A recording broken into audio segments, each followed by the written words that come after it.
We conduct the candidate to the senior one in the west, with teaching to advance by 3 regular steps. His feet forming a square, his body erect, facing east.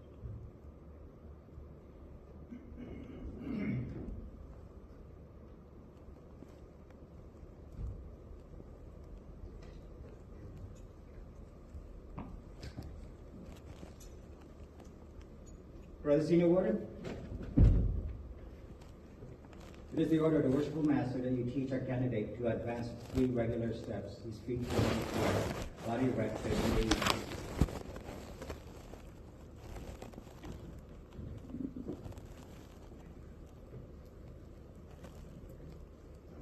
Advance has entered the prentice mason.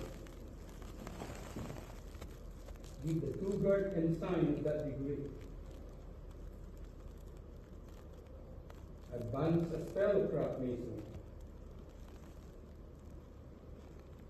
Give the 2 guard and sign of that degree. Advance with your left foot, bringing the heel of the right to the heel of your left.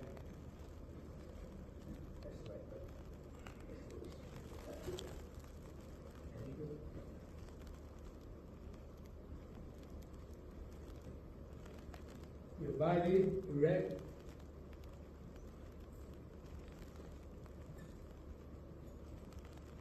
Worshipful Master, the candidate is in order.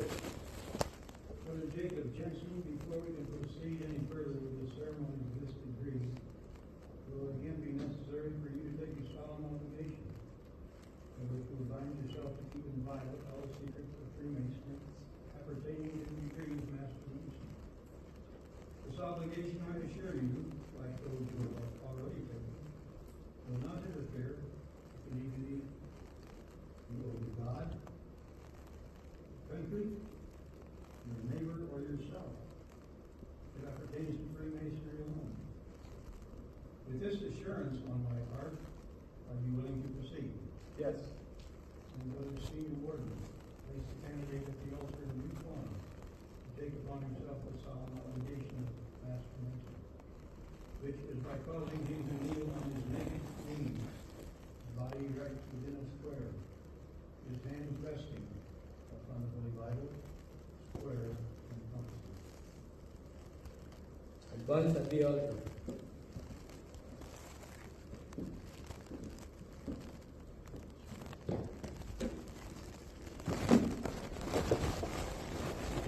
Kneel on your naked knees.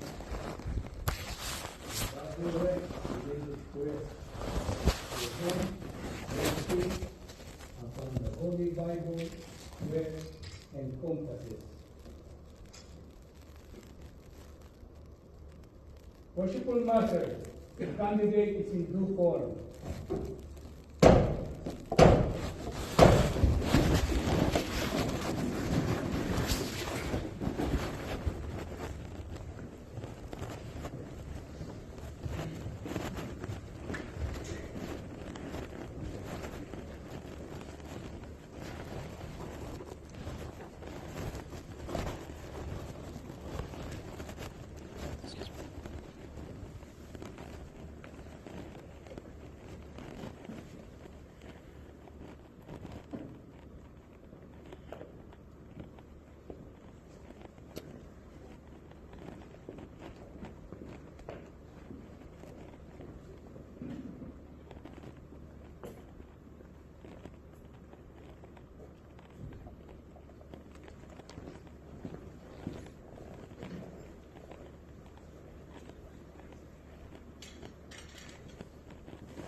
You will say "I," announce your name in full, and in an audible tone of voice, repeat after me.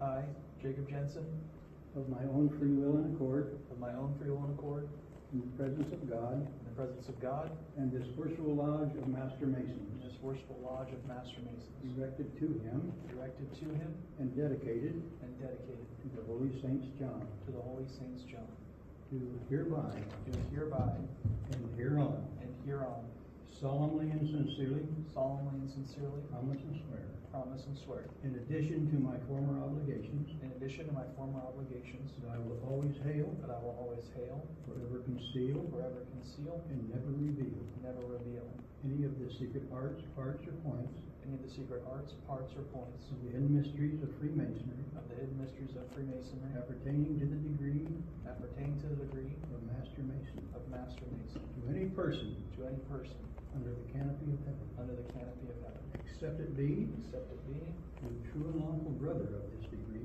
to a true and lawful brother of this degree, or within the body or within the body of a just of a just and legally constituted lodge and legally constituted lodge of Master Mason, of Master Masons, and neither unto him nor them, and neither unto him nor them, till after strict trial, till after strict trial, to examination, or lawful information, I shall have found him or them I shall have found him or them to be as justly entitled to the same to be as justly entitled to the same as I am myself. as I am myself. I furthermore promise and swear Furthermore, I promise and swear that I will answer all due signs that I will answer all due signs given me given me by the hands of a brother by the hands of a brother of this degree, of this degree, and will obey all summons sent me and will obey all summons sent me from within the body from within the body of a just of a just and legally constituted lodge and legally constituted lodge of Master Mason. of Master Masons. If within If within the length of my cable toe. the length of my cable toe. Furthermore, Furthermore, that I will aid and assist that I will aid and assist all distressed, all distressed, worthy brother Master Masons, worthy brother Master their Masons, widows and orphans, their widows and orphans, whithersoever dispersed around the globe, whithersoever dispersed around the globe, so far as I can do so, so far as I can do so, without serious injury without serious injury to myself or family. to myself or family. Furthermore, Furthermore, that I will keep the secrets that I will keep the secrets of a brother Master Mason of a brother Master Mason as my own, as my own, when given to me when given to me in charge as such, in charge as such, murder and treason accepted. murder and treason accepted. Furthermore, Furthermore, stand to I will stand to and abide by and abide by all the laws, rules, and regulations all the laws, rules, and regulations appertaining to the degree appertaining to the degree of Master Mason of Master Mason and to the lodge and to the lodge of which of which I may be a member, I may be a member, and will maintain and support and will maintain and support the Constitution and edicts the Constitution and edicts of the Grand Lodge, of the Grand Lodge, under which the same may be holden may be holden together with together with the general regulations the general regulations of Freemasonry. of Freemasonry. Furthermore, Furthermore, that I will not be present at that I will not be present at or assist in or assist in the making the making of a woman a Mason, of a woman a Mason, a young man in his not age, a young man in his non-age, an old man in his dotage, an old man in his dotage, atheist, an atheist, a madman, a madman, or a fool, or a fool, I knowing them to be such. I knowing them to be such. Furthermore, Furthermore, that I will not have Masonic communication that I will not have Masonic communication with an unlawfully made Mason with an unlawfully made Mason or a lawfully made Mason or a lawfully made Mason who is suspended or expelled, who is suspended or expelled, I knowing him to be such. I knowing him to be such. Furthermore, Furthermore, that I will not cheat, wrong, or defraud that I will not cheat, wrong, or defraud a lodge of Master Masons a lodge of Master Masons or a brother of this degree or a brother of this degree out of the value of anything, out of the value of anything, knowingly and intentionally. knowingly and intentionally, Nor will I injure a brother nor will I injure a brother in his person or good name, in his person or good name, but will give him due and timely notice but will give him due and timely good notice of approaching danger, of approaching danger, so far as the same so far as the same may come to my knowledge. may come to my knowledge. Furthermore, Furthermore, that I will not violate the chastity that I will not violate the chastity of a brother Master Mason's wife, of a brother Master Mason's wife, daughter, sister, sister, mother, or widow, mother, or widow, or suffer the same or suffer the same to be done by another, to be done by another, if within my power if from within thy power to prevent. to prevent. Furthermore, Furthermore, that I will not give that I will not give the grand hailing sign the grand hailing sign of this degree, of this degree, unless I am in real distress unless I'm in real distress or for instruction. or for instruction. Furthermore, Furthermore, that I will not give the substitute that I will not give thee substitute for the ancient master's word, for the ancient master's word, in any other manner in any other manner, than that in which I may hereafter receive it, I may hereafter receive it. being It being on the 5 points of fellowship, on the 5 points of fellowship, a low tone of voice, in a low tone of voice, not above my breath. not above my breath. To all this, To all this, I do most solemnly and sincerely I do most solemnly and sincerely promise and swear, promise and swear, with fixed and steady purpose, fixed and steady purpose, to perform the same, to perform the same, without equivocation, without equivocation, mental reservation, mental reservation, or secret evasion, or secret evasion, of mind in me, whatever, of mind in me, whatever, finding myself under no less a penalty finding myself under no less a penalty than that of having than that of having my body severed in twain, my body severed in twain.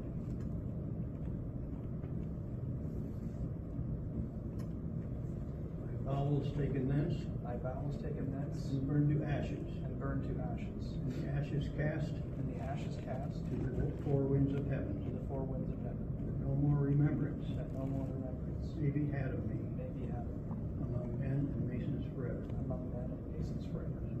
God, So help me God, and keep me steadfast and keep me steadfast in the due observance of this, in the due observance of this, my solemn obligation my solemn obligation as master mason. as a master mason. Now, at your hands, bow your head, and in token of your sincerity, kiss the Holy Bible on which you have been obligated.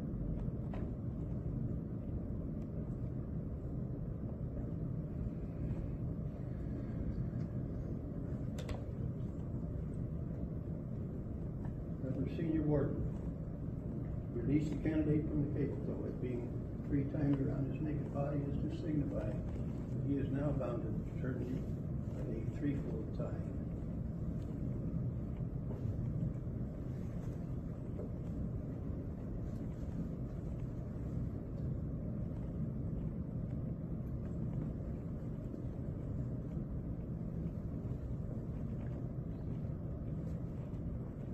Being in a condition of darkness. Senior Warden, assist me in bringing the candidate from darkness to see the light by which Master Masons work. First objects presented to your view are being brought from darkness are the 3 great lights of the Freemason, as before, with this difference. You now observe both points of the compasses, elevated above the square, which is to teach you that you are now about to receive all the light which can be conferred upon you in a lodge of Master Masons. And that you're not to lose sight of this valuable instrument, by which we are taught to circumscribe our desires, keep our passions within due bounds toward all mankind, particularly our brethren in Freemasonry.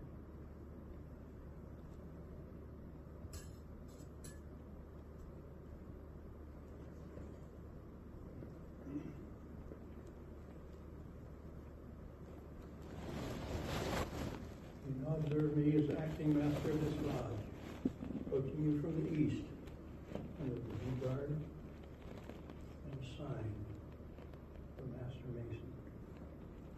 Entered apprentice masons, as you have already been informed, advance with their left foot, bringing the heel of the right to the hollow of the left, their feet forming a right angle. Fellow-craft masons advance with their right foot, bringing the heel of the left to the hollow of the right, their feet again forming a right angle. Master masons are taught to advance with their left foot, bring the heel of the right to the heel of the left, their feet forming a split. This is the due guard, and alludes to the manner in which your hands were placed when you took upon yourself the solemn obligation of Master Mason. And this is the sign, and alludes to the penalty of that obligation, of having your body severed in twain, and so forth.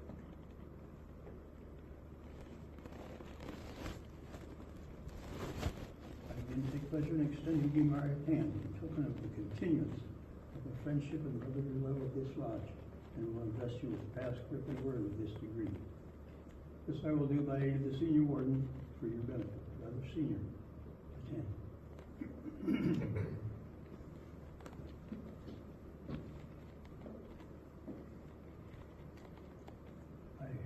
I conceal What do you conceal? all the secret of Freemasonry pertaining to the degree of Master Mason. What is this? A grade, Grip of what? a past grade of a Master Mason. Has it a name? It has. Give me. I did not receive it, neither I will so impart. But we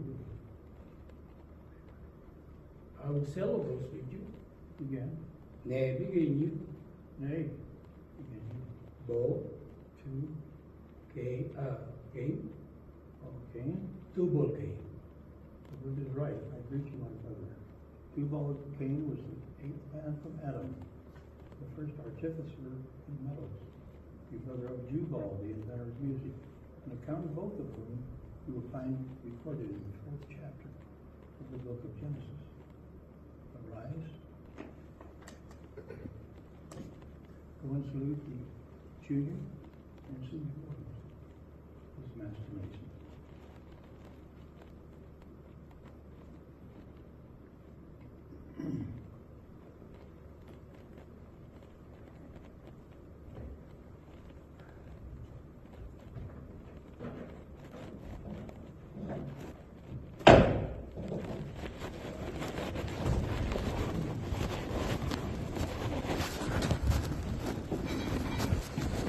Pretty sure which one is yours.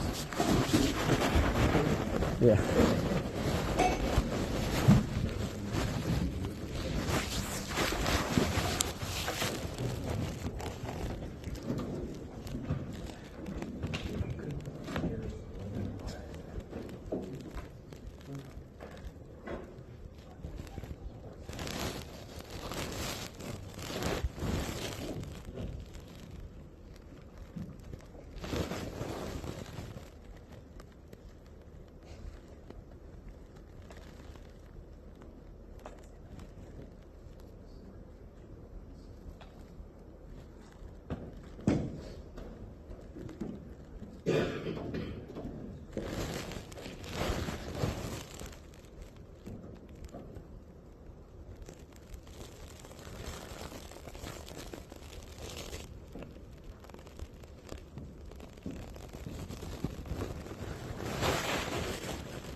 Junior warden.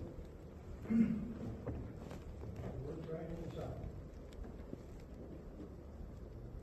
Right in the south, Marshal. Senior warden. Right in the west, worshipful. Senior deacon. Conduct the candidate for the senior warden in the west will teach him the word of Scripture. That's Master Mason.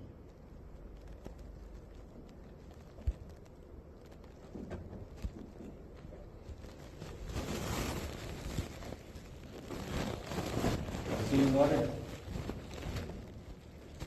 It is the order of the worshipful master you teach a candidate to wear his apron as a Master Mason.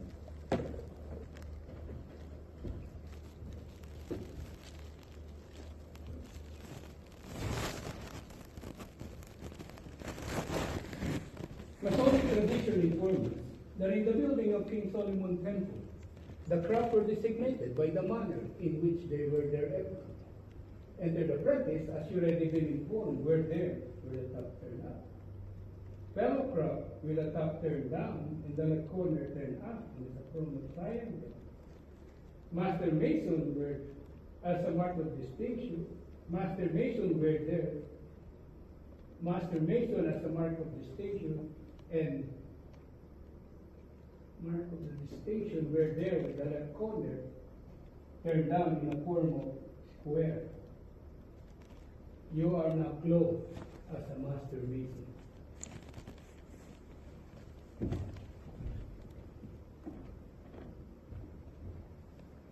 You will now be conducted to the worshipful Master in the East for further instruction.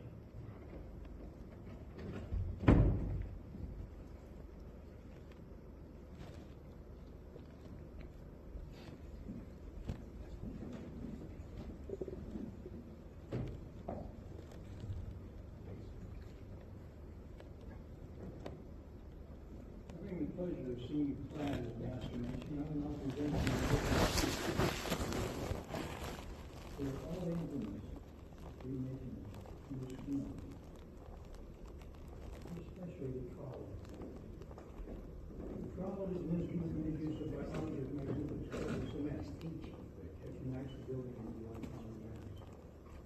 We, as great executive masons, will talk to you for a noble and glorious purpose. Studying cement of brotherly love and affection.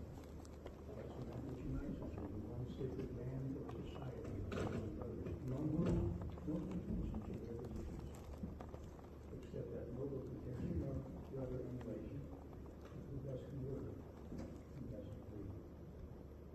Simple and now places, not doubting that you will make it a good use of it, as Master Mason has done in all ages before you.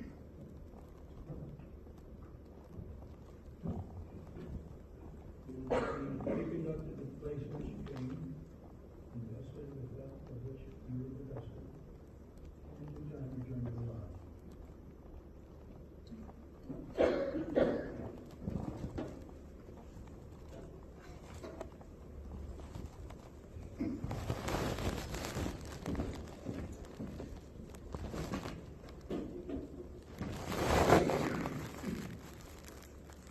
My brother is assigned to which you serve or master upon pension or retired from a lodge of organization, and on rising to address you, Mr. Lodge.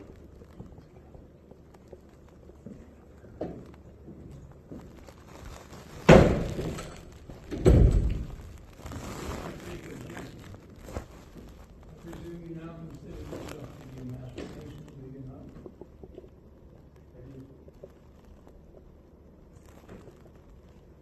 It becomes my duty to inform you that you have not yet been entrusted with all the secrets of your keeping. Before you can be, it will be necessary for you to travel. To convince the brothers of the fidelity, and keeping in mind that which is already been entrusted to your care. Brother Senior, you can bring the candidate before your meeting.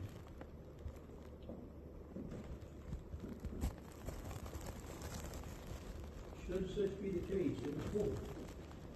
Hey, brother, it is presumed that you will be willing to lay down your life.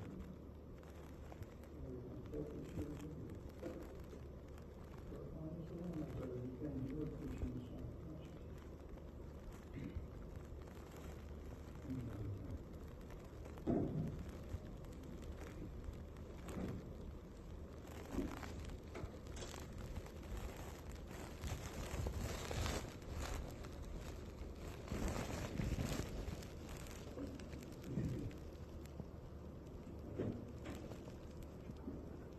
Brother Senior Deacon, retrieve the trowel.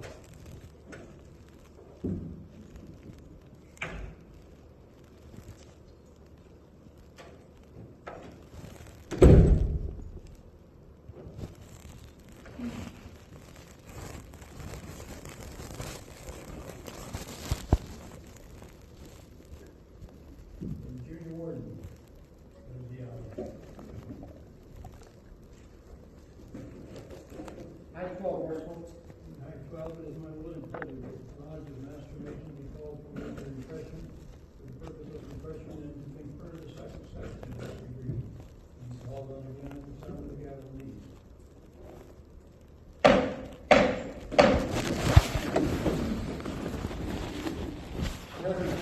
the order of the worshipful master, the Lodge of Master Masons will be called from labor to refreshment for purpose of setting up for the second section for a small break. To be called again at the sound of the gavel and ease.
It is horrendous.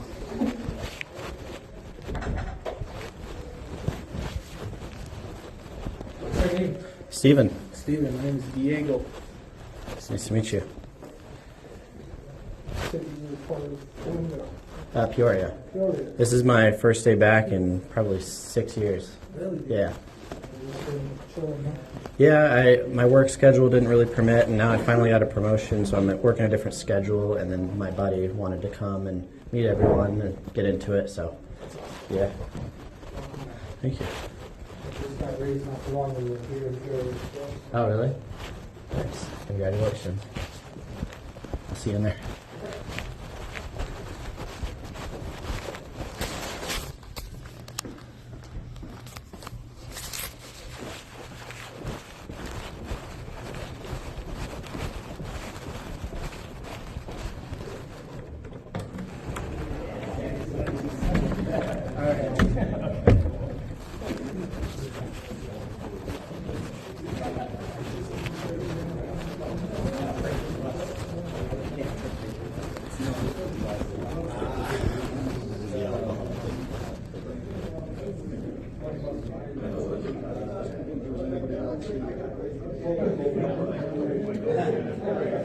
So I looked at one point I asked Aaron about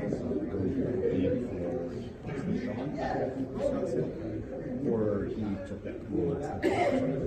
So then we should just to see if the pictures are right in front of us. And then like we just want to clean up the next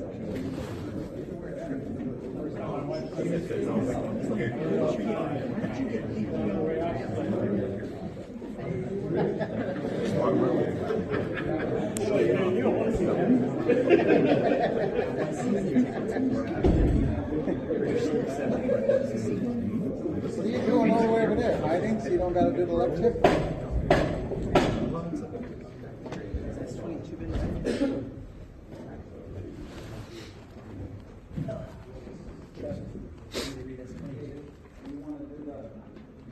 Yeah. When they do the prayer, nobody says amen or some more G during the prayer.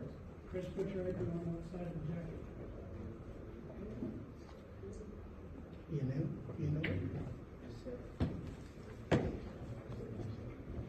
Whether you are not allowed to represent the grand master, I am a gift. I will therefore invest you with a guilt such as was born by that illustrious music. Masonic tradition informs us that at the building of King Solomon's temple, it was a daily custom. The Grand Master Hiram Witt at High 12 and the craft department to go into the temple and do the works, to see if any improvement could be made, either for strength or ornament. After which, he entered into the Sanctum Sanctorum, or Holy of Holies, to offer up his devotion to the ever-living God, and pray for wisdom necessary to enable them to do designs on their chessboard, whereby the craft might pursue their labors. And all of it being now before you. In humble imitation of that ancient custom, we will kneel for prayer. Almighty and eternal God, great architect and ruler of the universe, by whose created fiat all things first were made, we, the frail creatures of thy providence, humbly implore thee to pour down on the convocations assembled in thy holy name the continual dew of thy blessing. And we especially beseech thee to impart thy grace to this thy servant, who offers himself as a candidate to partake with us the mysteries of the Macedonia. To do him with such mercy as the hour of God and benefit. Pass him safely under the protection of the valley of the shadow of death, and that he may finally rise from the tomb of transgression and shine at the stars forever and ever. Amen. The formal temple was about to go out at the south gate. Grandmaster Hiram of Bill. So glad to thus meet you alone. Give me the secrets of a master mason. This is no time or place to demand no secrets. Don't talk to me of time or place. Give me the secrets of a master mason. When a temple is completed, if found worthy, you'll receive them lawfully as I have. Give me the secrets of a master mason, or I will take your life. I cannot. Then die. He then attempted to make his escape out at the east gate. Grandmaster Hiram of Biff, I am glad to meet you thus alone. Give me the secrets of a master mason. This is no time or place to demand no secrets. Wait with patience till the temple's completed. Talk not to me of time, place, or patience, but give me the secrets of a master mason, or I will take your life. When the temple is completed, if found worthy, you'll receive them lawfully as I have. Give me the secrets of a master mason, or I will take your life. The ill becomes you in this rude manner, thus to demand no secrets. When the temple is completed, if found worthy, you'll receive them lawfully as I have. Then die. He then attempted to make his escape out at the east gate. Grandmaster Hiram of Bill, I'm glad to meet you thus alone. Give me the secrets of a master mason, or I will take your life. This is no time or place to demand no secrets. Talk not to me about time, place, patience, or the completion of the temple. Give me the secrets of a master mason, or I will take your life. It behooves you in this rude and violent manner thus to demand no secrets. When the temple is completed, if found worthy, you'll then receive them lawfully as I have. You have passed Jubilum. Me you cannot pass. My name is Jubilum, well known for my determination of character. What I undertake, that I do. Give me the secrets of a master mason instantly, for I will take your life. I will not. What? Still persist? Then die.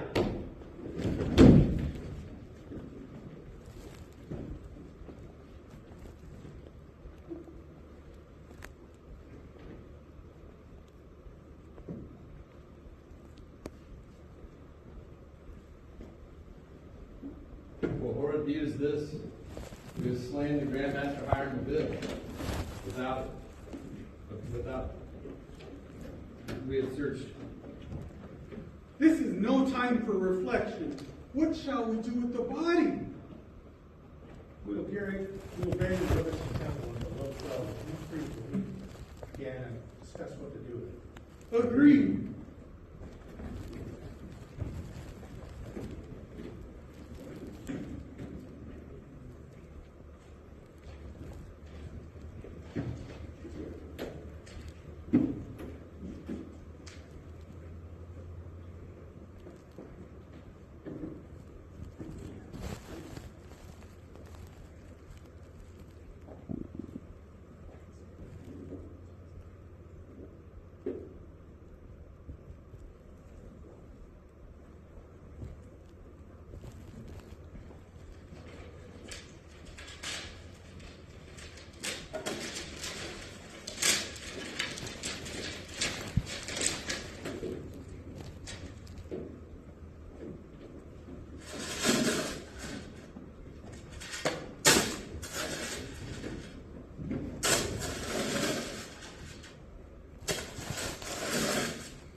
The horrid deed is done. Here cold and mute, wrapped in the icy clasp of death, the master sleeps. No more the pageantry and pomp of power. No more the crowd of craftsmen hurrying to do as the deed designs. No more the gorgeous temple rising proudly from the hills and beckoning the heavens to rest upon its heavenly clouds. No more will these, his high designs, satisfy. O death untimely, yet O timely death, wrested from life while fresh, his honors clustered round about him. Before the fetid breath of calumny had marred the splendor of his name, or slander smirched the glory of his achievements, he has fallen, yielding up his life None of them break his vow. Surrendering all that the world holds dear. Life, power, riches, everything, yet holding fast his Masonic secret. O rare integrity, O fortitude most grand, to heed in future ages will countless thousands raise their songs of praise and laud his name, who just and first and faithful and trust and pray. Though well kept, his secret stands revealed. I read it thus. The Masonic secret is in these three words contained: truth, honor, fortitude.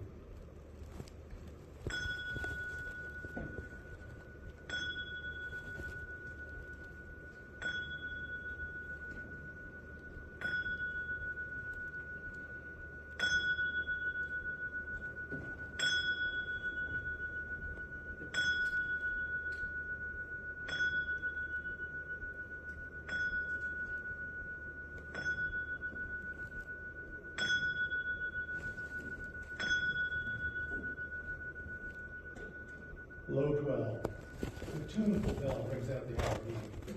Now must we haste away, bearing the heavy burden of our remorse. Yes, is that you, Jubilee? Yes. What shall we do with the body? We will convey it in a whispered manner from the temple and bury it in the brow of the hill to Mount Moriah, where I have been and prepared grave. Agreed.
Now what shall we do? Let us make our escape out of the kingdom. We will travel by security along the coast towards Java and endeavor to attack. Agreed. But before we go, we would like this spring of occasion at the grave, that should future occasion require, we ourselves may not spy. Agreed.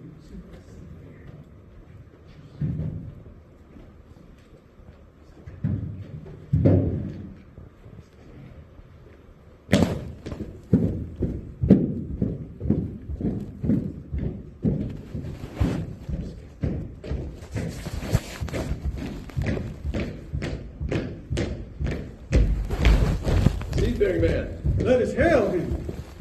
Hail, Captain, hail! Hello. Is that your ship yonder? It is. Whither are you bound? To Ethiopia. Do you take passengers? I do. Will you take us? I will, if you have King Solomon's pass. We have no pass, but we have money, and we will pay you your demands. Then you cannot go, for I have strict orders not to take workmen from the temple out of the country unless express permission from King Solomon. What shall we do? Let us turn back into the country. Agreed.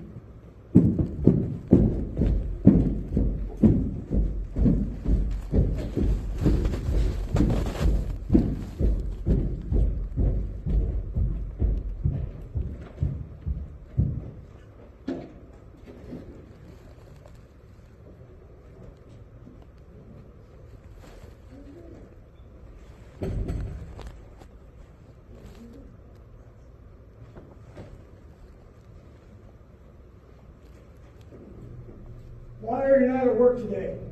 There are no designs upon the chessboard whereby we may pursue our labors. This is strange. Here, the Grand Master of High Bit may be missing. Hey! Brother High, what's the cause of this confusion in the temple? Most Excellent King Solomon, the Grand Master of High Bit is missing. Missing? How do you know to be missing?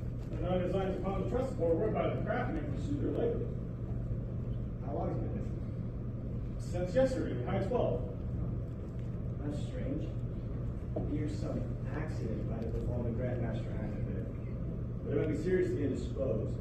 You will order a diligent search made within several apartments of the temple to see if he can be found. Also, have a roll of the work. Fellow crafts, attend. You seen the Grand Master of High Bit? You seen the Grand Master of High Bit? Have you?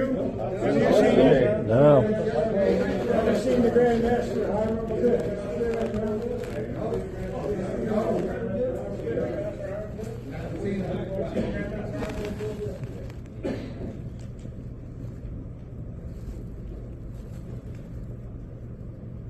For the Grand Secretary, you'll have a roll of the workman call. Ascertain if any are missing. If so, then an embargo will be placed on all shipping, so that no one may leave the realm without a royal passport. Daniel. Here. Malachi. Ready? Jacob. Yeah. Jubala. No. Jubala. Jubala. Reuben. Here. Judah. Present. Levi.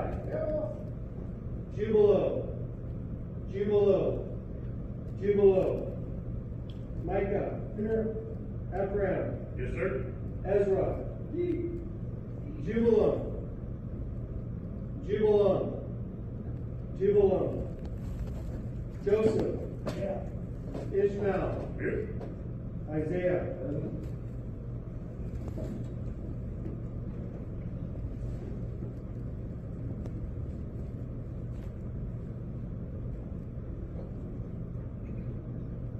Most Excellent King Solomon, 312 fellowcraft with 3 others, seeing the temple nearing completion and fearing we would be unable to obtain master masons' wages while traveling in foreign countries, entered into a conspiracy to extort from the Grand Master Hiram Abyss secrets of a master mason or take his life. We 12, reflecting with horror on the atrocity of the intended crime, and dreading its evil consequences, have recanted, the fear that the other 3 have persisted in putting the murderous design into execution. We therefore come before you clad in white gloves and aprons in token of our innocence, and we humbly implore your pardon. Fellow crafts, stand aside. Brother Hiram of Tyre, the roll of the workmen have been called, and the 3 appear to be fellowcraft missing. Jubala, Jubalo, and Jubalo, who from the similarity of their names are supposed to be brothers and men of Tyre. Most Excellent King Solomon, the orders have been duly obeyed. Diligent search was made without effect, but upon calling the roll, there appear to be 3 fellowcrafts missing, namely Jubala, Jubalo, and Jubalam, who from the similarities of name, supposed to be brothers. Although I'm retired, there appears before me 12 fellow crafts, clad in white gloves and aprons, who implored my pardon and confessed that they, along with 3 others, had entered into a conspiracy to extort from the Grand Master, the secrets of the Master Mason, what they would take his life. They 12, however, reflecting with horror of the atrocity of the intended crime, and dreading its evil consequences, had recanted, but feared that the other 3 had persisted on putting the murderous design into execution. You will therefore cause these 12 fellowcrafts to be sent out, 3 north, 3 east, 3 west, and 3 south, in search of the Grand Master Hiram and the deserters from the temple. Fellowcrafts, attend. Most Excellent King Solomon, the orders have been duly obeyed. Well, which way should we travel? I propose we travel along the shore towards Joppa. Wait. There goes a wayfaring man. Let us hail him. Hail! Hello, ¿cómo está? Have you seen workmen from the temple pass this way? I have 3 who were endeavoring passage to Ethiopia, but not having able to obtain one, turned back in the country. These must be the 3 of whom we're in search. What shall we do? I propose we return to the temple and report this intelligence to King Solomon. Agreed? Agreed.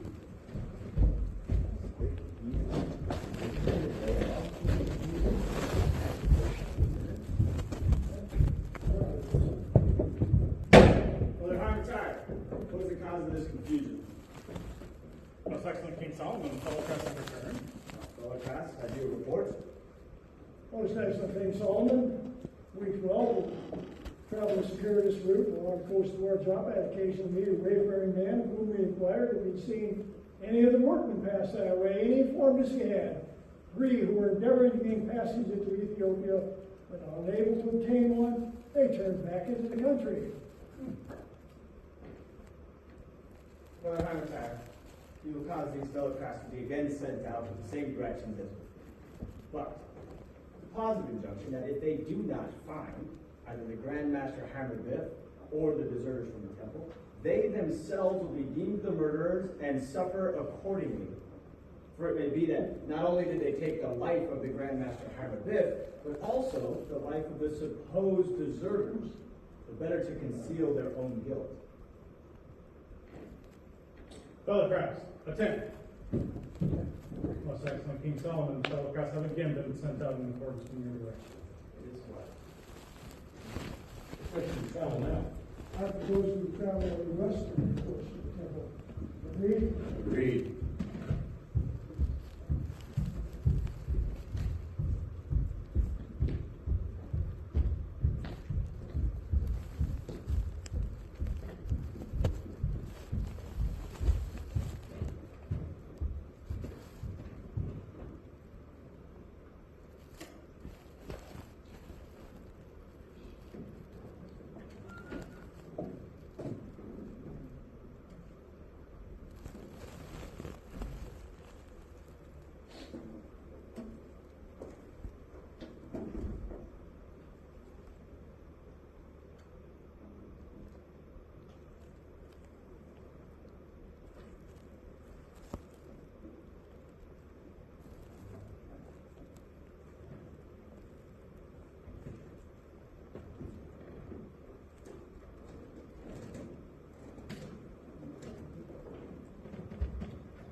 Several days, and our supplies are nearly exhausted. I'm weary and worn out.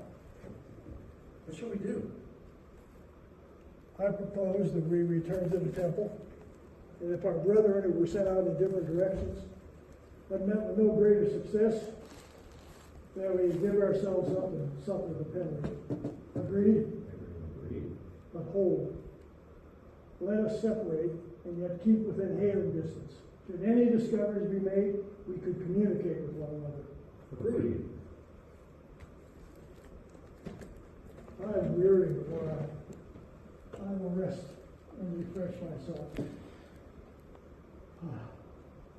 This is the result of evil companionship.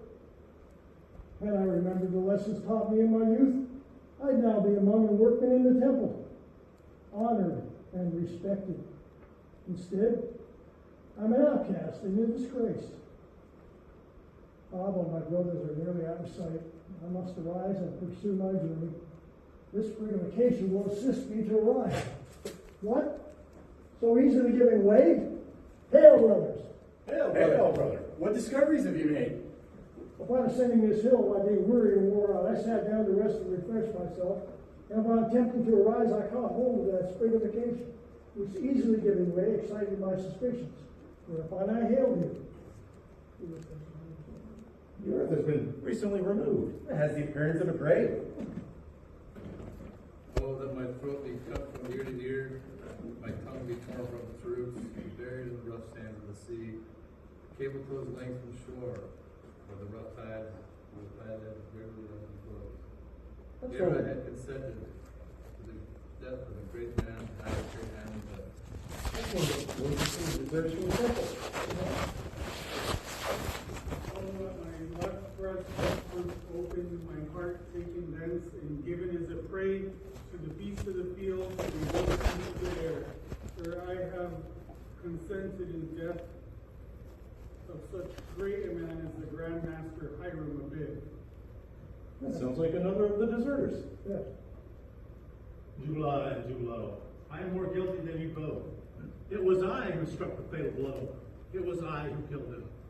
Oh, that my body had been set in flame, my bowels taken thence and burned to ash, and those ashes cast to the four winds of heaven, that no more remembrance may be had of me among men and masons forever. Ere I had killed so good and great a man as the Grand Master Hiram.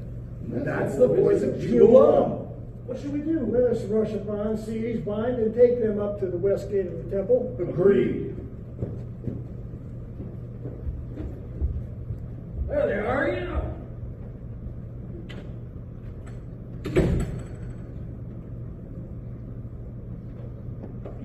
All right, get in here. Bring them along.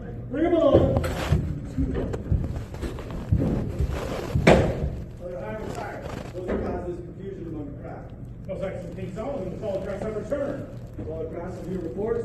Those next to King Solomon, we three telegraphed, traveled their westerly course from the temple, had occasion to ascend a hill, at the brow of which, I being more weary than the others, sat down to rest and refresh myself. Upon attempting to rise, I caught hold of a sprig of acacia, which easily giving way, excited my suspicions, whereupon I hailed my brethren.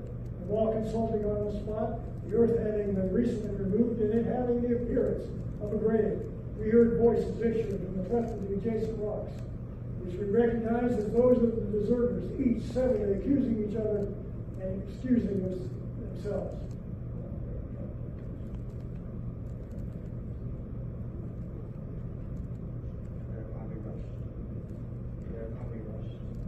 Whereupon we rushed upon, seized bound, and brought them up to the west gate of the temple. Brother Hamtire, have them brought before me in the east. Brother Grand Marshal, attend.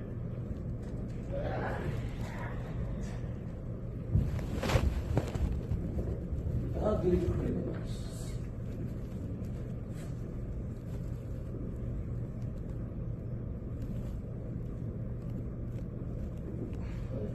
King Solomon. Follow me. Forward, march.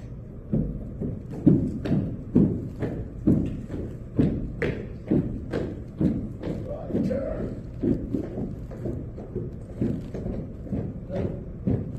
Left leg.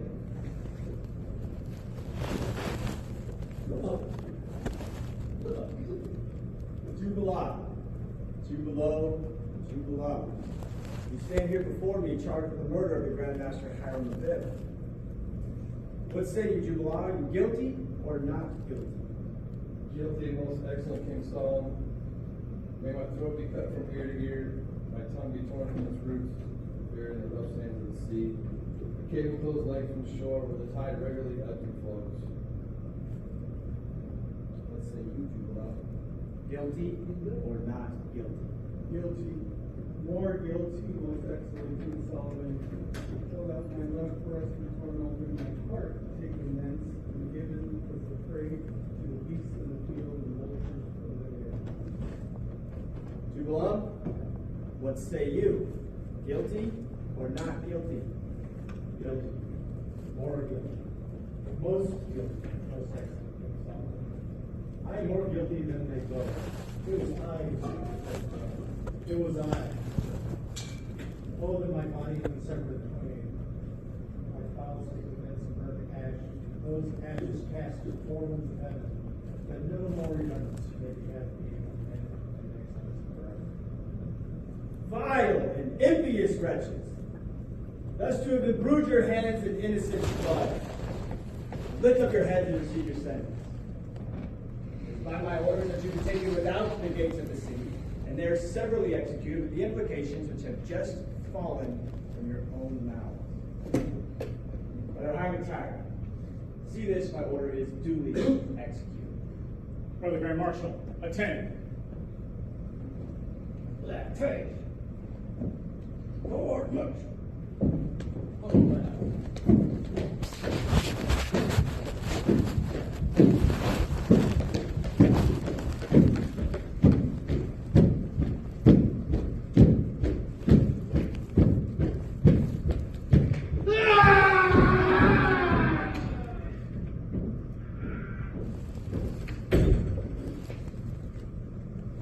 Excellent King Solomon, orders have been duly executed.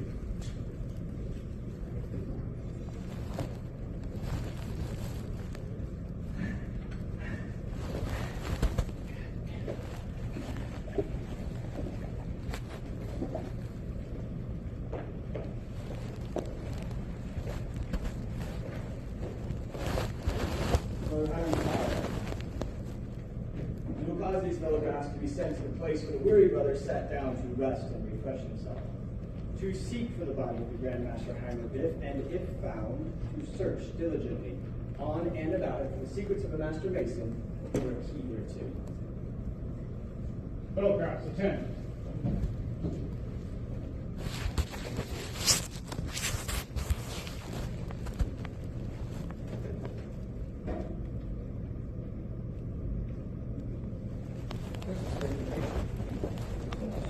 That's the spot.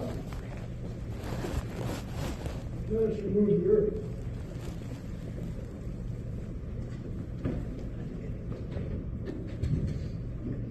Realize the Body of the Grand Master Hiram Biff. There's his jewel.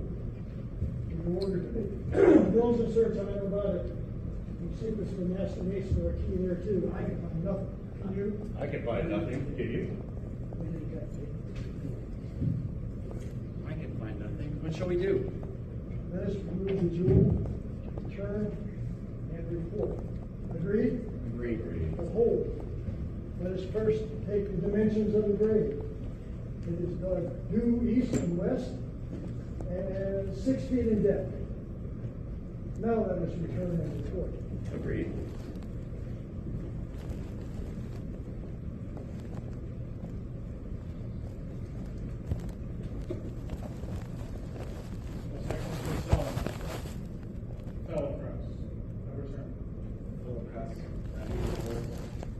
Excellent King Solomon, we repaired to the spot where I sat down to rest and refresh myself. And upon removing the earth, found the body of the Grand Master Hiram Biff in a grave dug due east and west and 6 feet in depth.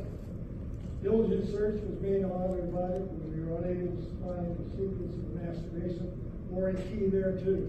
But this we did find, which I recognize as the jewel belonging to the Grand Master Hiram Biff.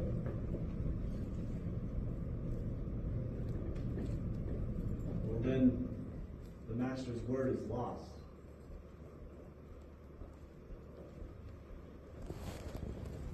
Brother Heimertine, take unto yourself suitable assistance and go with me to raise the body of the Grand Master Heimer Biff for a more decent. Brother Grand Marshal, form the procession in the east. Brother Stewart, take the position.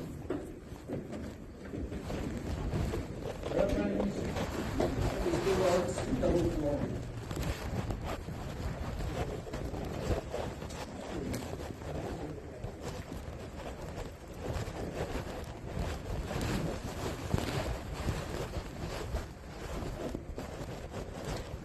Need a junior again.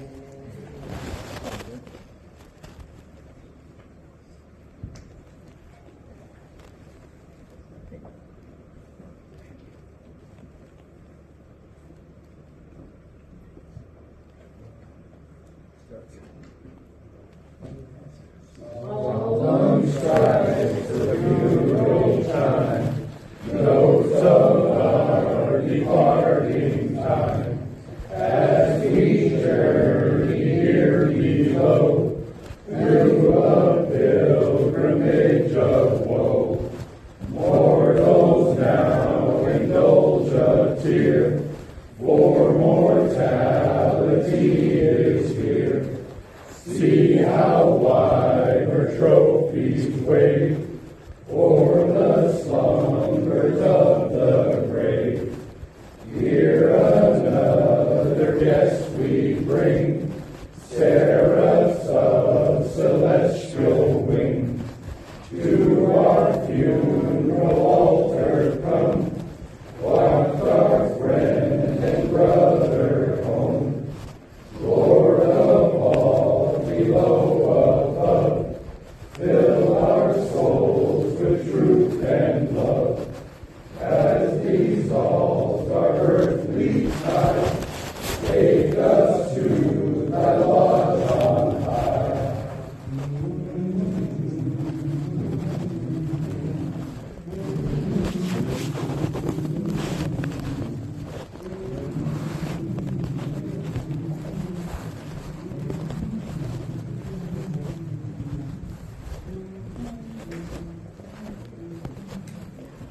Lord.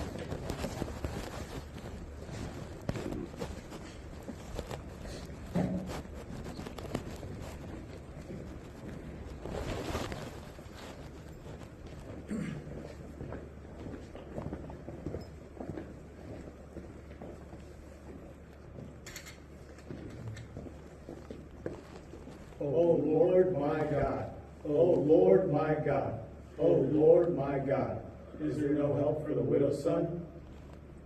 Brother, have retired. You will raise the body by the grip of an inner-furnished mason.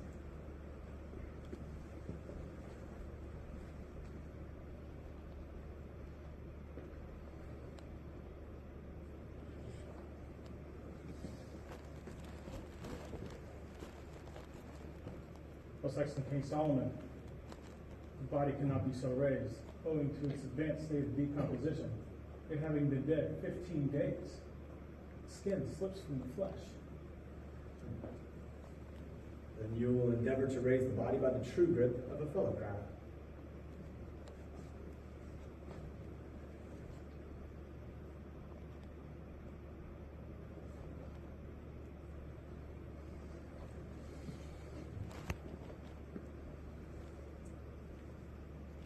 Most excellent King Solomon, for like reasons as before, the body cannot be thus raised. The flesh cleaves from the bone. Brother, have retired. What shall we do? Let us pray. Brethren, let us pray. O God, knowest our down sittings and our uprisings, and understandest our thoughts afar off. Shield and defend us from the evil intentions of our enemies, and support us under the trials and afflictions which we are destined to endure, while traveling through this vale of tears. Man that is born of woman is of few days and full of trouble. He cometh forth as a flower and is cut down. He fleeth as well as a shadow and continued not. Seeing that his days are determined, the number of his months is with thee. Thou hast appointed his bounds that he cannot pass. Turn from him that he may rest till he shall accomplish his day. For there is hope of a tree, if it be cut down, that it will sprout again, and that the tender branch therefore will not cease. But man dieth and wasteth away, yea, man giveth up the ghost, and where is he? As the waters fail from the sea, and the flood decayeth and drieth up, so man lieth down and riseth not up, till the heavens shall be no more. Yet, O Lord, have compassion on the children of thy creation, and minister them comfort in the time of trouble, and save them with everlasting salvation. Amen. Brother, I am retired. Your counsel is good and timely. Nations should ever remember that when human strength and wisdom fail, we are divine assistance through the medium of prayer. My mind is now clear. And although the skin slips from the flesh and the flesh clings from the bone, there is yet still strength in the lion of the tribe of Judah. The body shall be raised on the 5 points of fellowship, and the first words spoken or uttered after the body is raised will be the substitute for ancient master's word until future generations discover the right.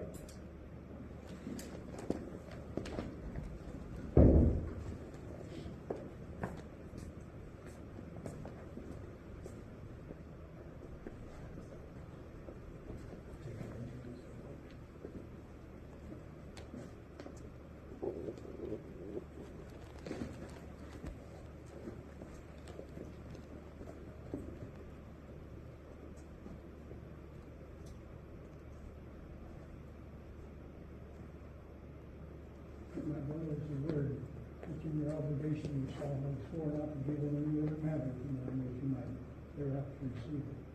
And being on the 5 points of fellowship, and those otherwise love you. The 5 points of fellowship are foot to foot, knee to knee, breast to breast, hand to back, and mouth to ear. They're thus explained. Foot to foot, he knows that you will not hesitate to go one foot and out of your way to serve your worthy brother and master mason. Knee to knee, bring your devotion to the living God. And remember the welfare of the brother and master mason. Breast to breast, that you will keep the secrets of the brother and master mason as your own, and given to you in charge for such word and truth accepted.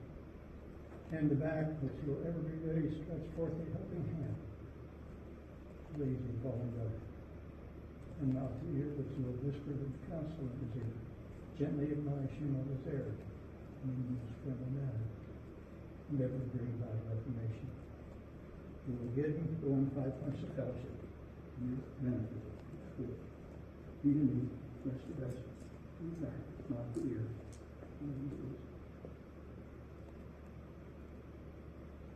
This, my brother, is a true grip of the master mason.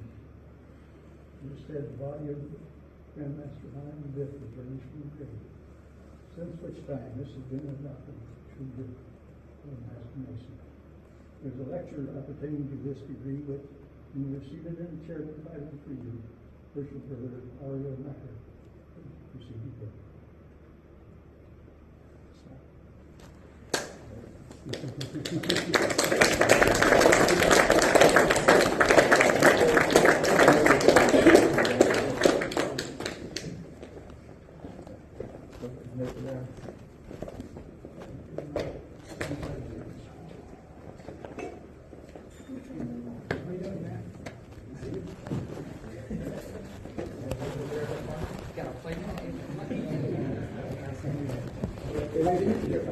That's right.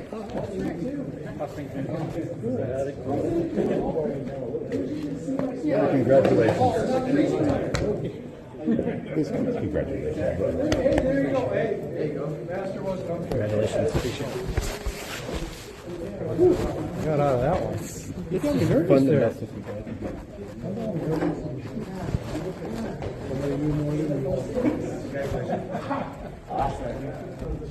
see you next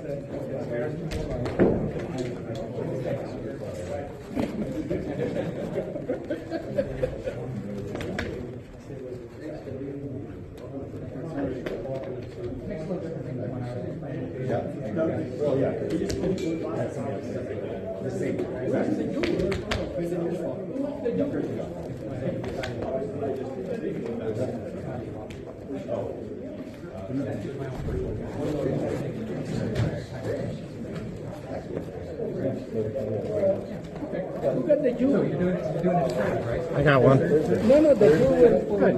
Oh.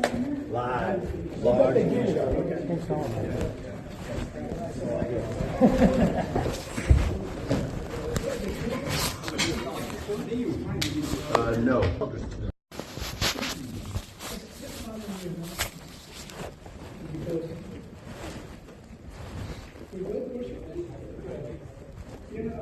Congratulations for being a degree of transformation. What you went through when you were in London, is the lecture is all about. But this time you can see what transpired on your journey to be a master mason.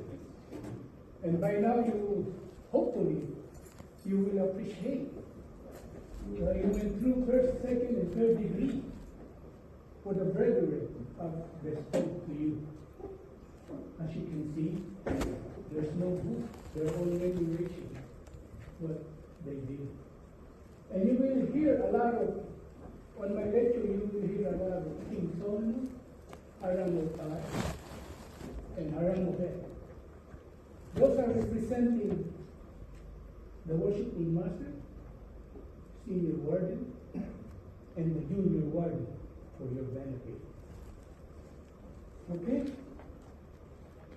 We read in the Holy Writings, there was decrease in the wisdom and counsel of DP.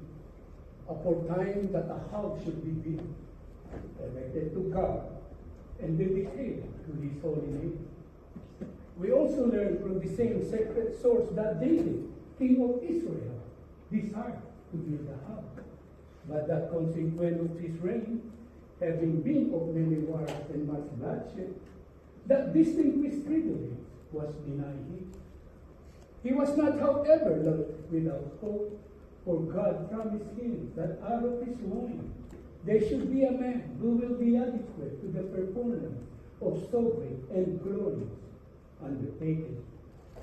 That promise was verified in the person and character of Solomon, his son, who ascended the throne. And after David was gathered to his father, dwelt over Israel at that time when the great Jewish historian into life. Peace and tranquility pervaded the world, and all eyes seemed to be directed towards Jerusalem, at least to witness the splendid display of the wisdom of Solomon.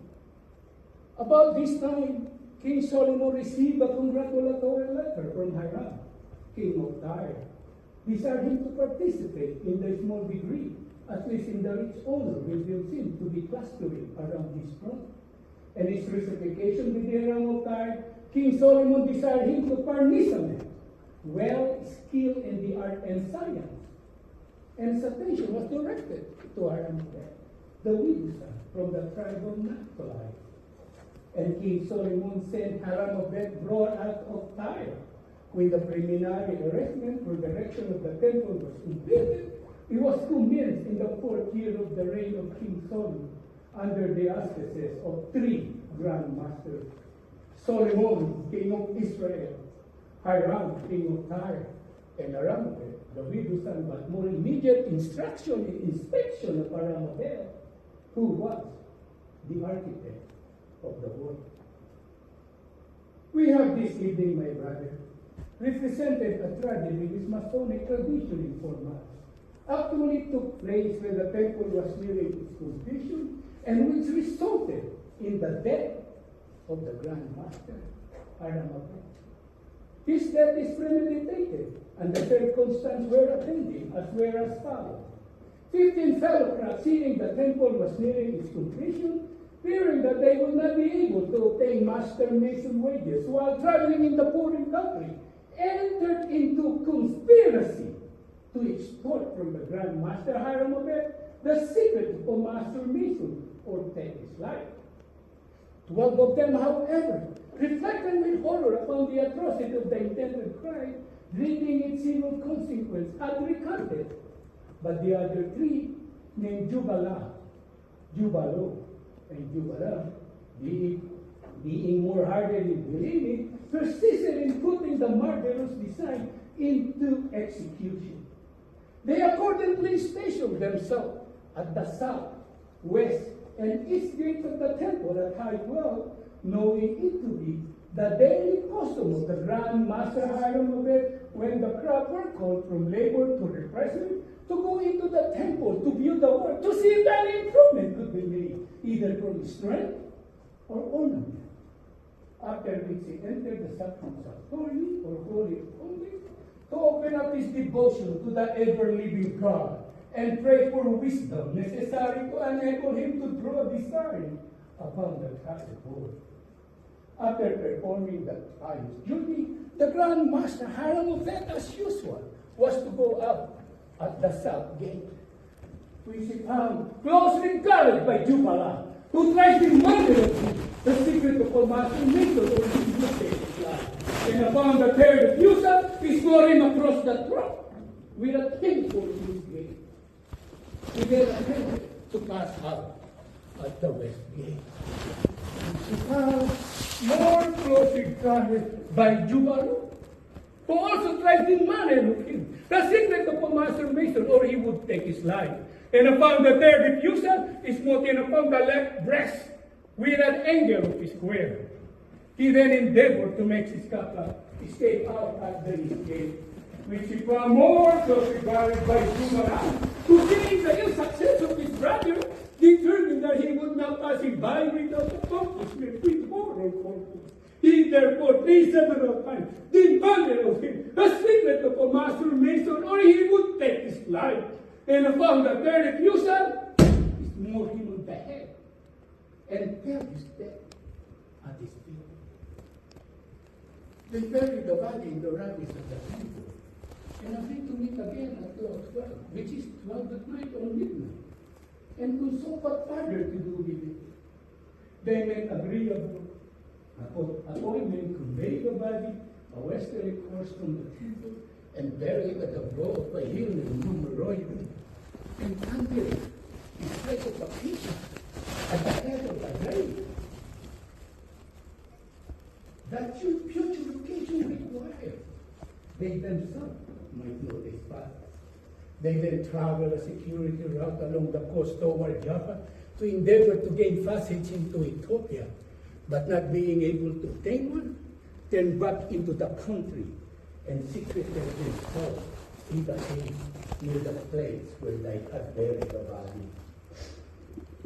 On the following day, King Solomon entered the temple and finding the crowd in the utmost confusion, demanded of Hiram the cause, who informed him that the Grand Master Hiram of it is missing.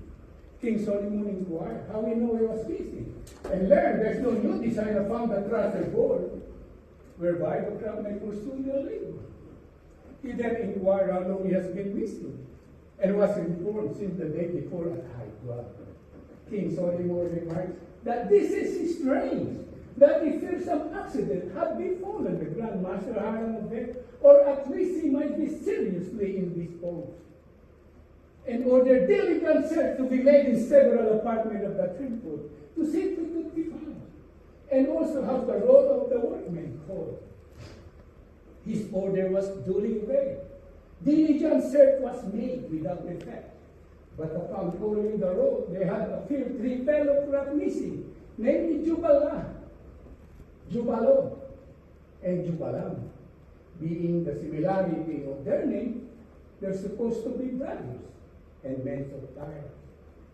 King Solomon then informed Hiram, king of Tyre, that in the meantime, they had appeared before him 12 fellow craft, clad with white gloves and aprons, in token of their innocence, who informed his pardon and confessed that they with 3 others, fearing that they would not be able to obtain master mason wages while traveling in the foreign country, entered into conspiracy to extort from the Grand Master Hiram of it the secret of a master mason, or take his life. 12 of them, however, reflecting with horror upon the atrocity of the invented crime, pleading in civil consequence had recanted, but the other 3 persisted in putting the murderous pair into execution. King Solomon then ordered these 12 fellow craft to be sent out, 3 north, 3 west, 3 east, and 3 south, in search of the Grand Master Hiram of it and the deserter from the temple. The 3 who traveled along the coast toward Joppa met a wayfaring man of whom they inquired if they have seen any workmen from the temple pass this way. He informed them he has. 3 who were endeavoring to gain passage into Ethiopia, but not being able to obtain one, turned back to the country. The fellow craft returned to the temple and reported this intelligence to King Solomon, who thereupon ordered the fellow craft to be again sent out with the same direction as before, but with a positive injunction that if they did not find either the Grand Master Hiram of it or the deserter from the temple, they themselves would be deemed the murderer and suffer accordingly.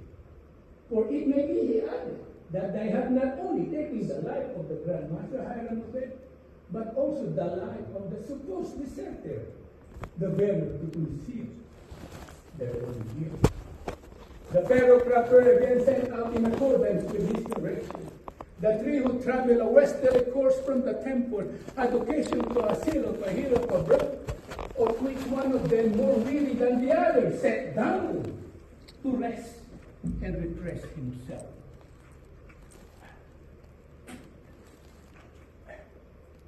While attempting to arise, got a hold of his spray of acacia, and easily giving away, excited his suspicion, whereupon he held his brother. Upon consulting the spot, the earth having been recently removed, and his appearance of the grave, they heard exclamation issuing from the tape of their guest and crowd, which they recognized as the voice of the deserter, severely accusing themselves and excusing each other. Whereas they was upon seized, bound, and took them out at the west gate of the temple and brought before King Solomon in the east, where they confessed thy guilt. And were by his order taken out without the city and severely executed in accordance with the imprecation which has just quoted from their own mouth. King Solomon then ordered the fellow craft where the weary brother sat down to rest and refresh himself, to seek for the body of the Grand Master Hiram of it. And he found to search diligently on in a barrel for the secret of a master mason or a key thereto. The fellow craft repaired to the spot, and upon removing the earth, found the body of the Grand Master Hiram of it in the grave, dug due east and west, and 6 feet in depth. Diligent search was made only the body for the secret of a master mason or a key thereto. But they did not find the secret. But they did find the jewel worn by the Grand Master Hiram of it.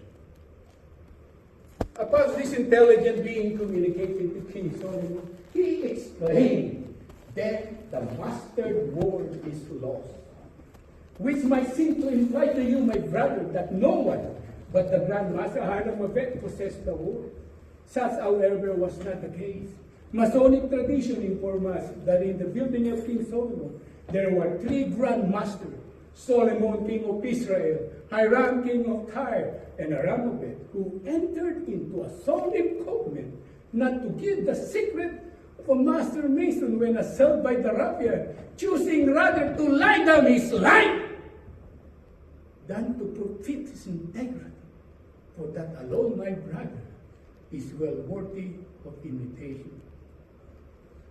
Grand Master King Solomon ordered Hiram, king of Tyre, to take unto himself suitable assistant and go with him to raise the body of the Grand Master Hiram of it. And upon arriving the grave, they thrice raised their head, "O Lord my God, O Lord my God, O Lord my God." Since, my brother, this has been adopted as a grand hailing sign of a master mason, which you are never to give, unless you are in real distress or for instruction. And when you see this sign is given, you are to regard the person giving it as a master mason in distress, and it will be your indispensable duty to relieve him, so far as you can do so, without serious injury to yourself or family. In addition to the word accompanying with the sign, this word may be used when you cannot. There's no help for a widow's son. There's no help for a widow's son, which is also a signal of distress to be given when the sign cannot be seen, and to which you are to pay like attention.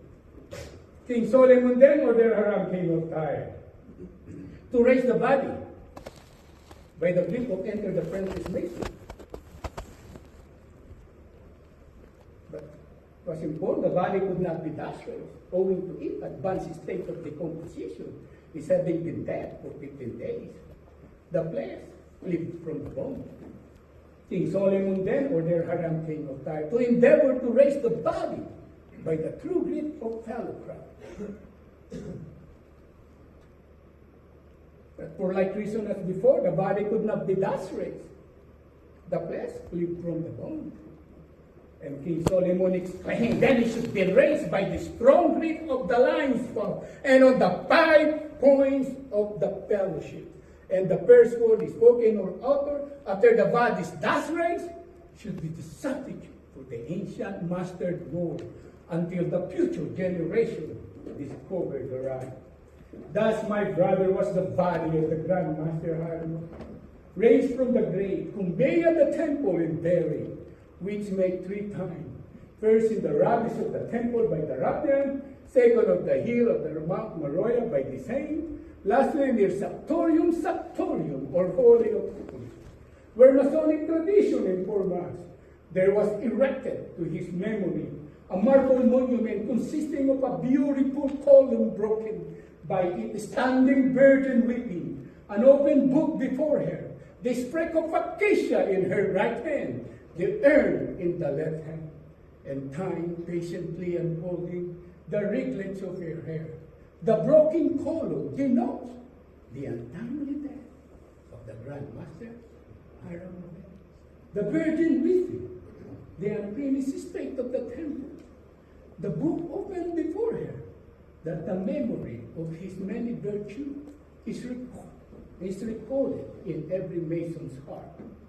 The sprig of acacia in her right hand, the early discovery of his grave, the urn in the left hand, that the ashes of these distinguished and exemplary masons are faithfully deposited.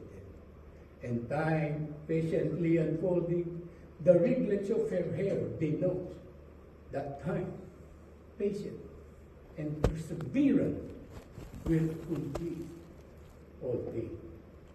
This, my brother, conclude the first section of this lecture of this degree. They have a second section. When I have sipped my water, I will continue to give.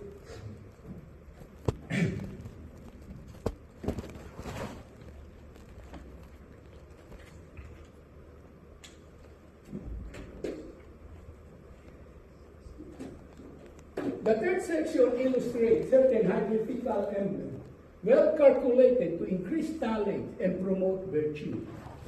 In it, many particulars related to the building of King Solomon's Temple are noticed. The famous fabric, as I before informed you, was commenced in the 4th year of the reign of King Solomon on the 2nd day of the month. Being on the 2nd day of the sacred year, it was located on Mount Moriah, near the place. So Mount Moriah, where Abraham was about to offer his son Isaac, and where they did meet in a feast, the destroying angel. It was supported by 1,453 columns, 2,600 pilasters, all new from the finest Peliar marble. They were employing it, erection, 3 grand masters, 3,300 master or overseer of the work, 80,000 fellow craft or hearer in the mountain, 70,000 entered apprentice or barrier or border, when also classed and arranged by the wisdom of Solomon that neither invade, discord, confusion, or suffer to interrupt or disturb the peace and good fellowship among the workmen, except in the single instant which we have this evening represented, and which resulted in the death of the Grand Master, Hiram of It. A startling evidence of interposition of divine providence were informed by the great Jewish historian Joseph, that although more than 7 years were occupied in its building, yet it did not rain in the daytime, but in the night season only, that the workmen might not be obstructed from their labor. We also learn from the same sacred source that we did not hear a sound of axe, hammer, or any tools of iron in the house while it was building, is being put together in the manner described to you in the preceding degree. Entered apprentice mason assembled in the ground floor of King Solomon's Temple. Their lodges consisted of not less than 7. One master, the others entered apprentice. Fellow craft held their meeting in the middle chamber. Their lodges consisted of not less than 5. 2 master, the others fellow craft. Master mason meet in the Sacrum Sanctorium or Holy of Holies. Their lodges consisted of 3 master masons. Master mason now it was said to be supported by 3 great pillars dominating wisdom, strength, and beauty. There should be wisdom to construct, strength to support, and beauty to adorn all great and important undertakings. The pillar of wisdom is said to represent Solomon, king of Israel, as by his wisdom the mighty edifice which erected, which immortalized his name. The pillar of strength is said to represent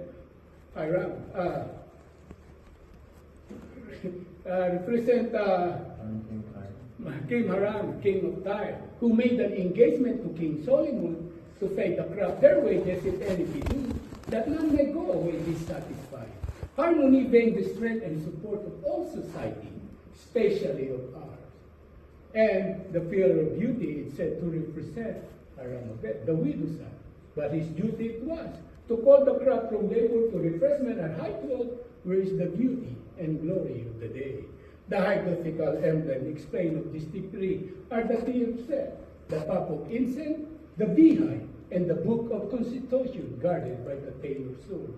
The swords pointing at the naked heart, and all-seeing eyes, the anchor and the ark, the 47th problem of the Euclid, the hourglass of the sin. The explanation of these 8 classes is to be found in every various monitor, which have from time to time being adopted by the fraternity, and it's hoped that you will soon make yourself familiar. The 9th or last class is not meritorious, being competent to the repository of 8 breaths. It consists of the setting mold, the spade, the coffin, and the sprig of occasion. The first 3 are emblem of mortality. The last is an emblem of immortality. By the setting mold, we are reminded of that, with the Grand Master Hiram Bet was his name. By the coffin of that, which dug his grave, and by the spade of that, which dug his grave, and by the coffin of that, which received his remains. These to the rational thinking mind are calculated to produce serious melancholy and reflection. But when we look forward to the sprig of acacia, which budded and bloomed at the head of his grave, we are reminded to the immortal part, the spirit or soul of man, which will live when time shall be no more. It is the inspiration of that great divinity whom we adore, and bears the nearest resemblance or affinity to that supreme intelligence which pervades all nature, which will never, never, never die.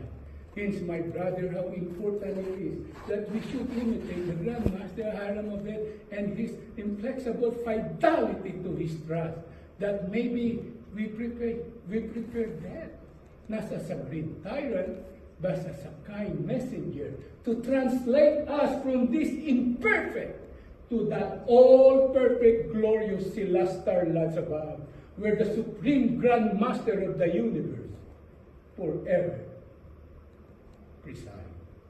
This, my brother, conclude the lecture of this degree. And worshipful Kerban will give you the charge.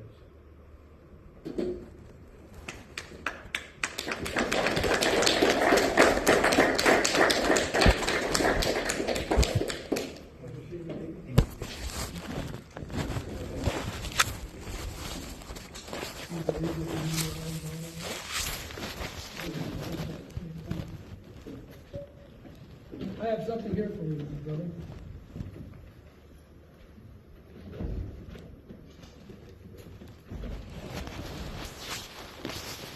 My brother, it is my pleasure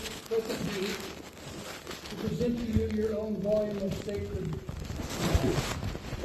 that great life and mission.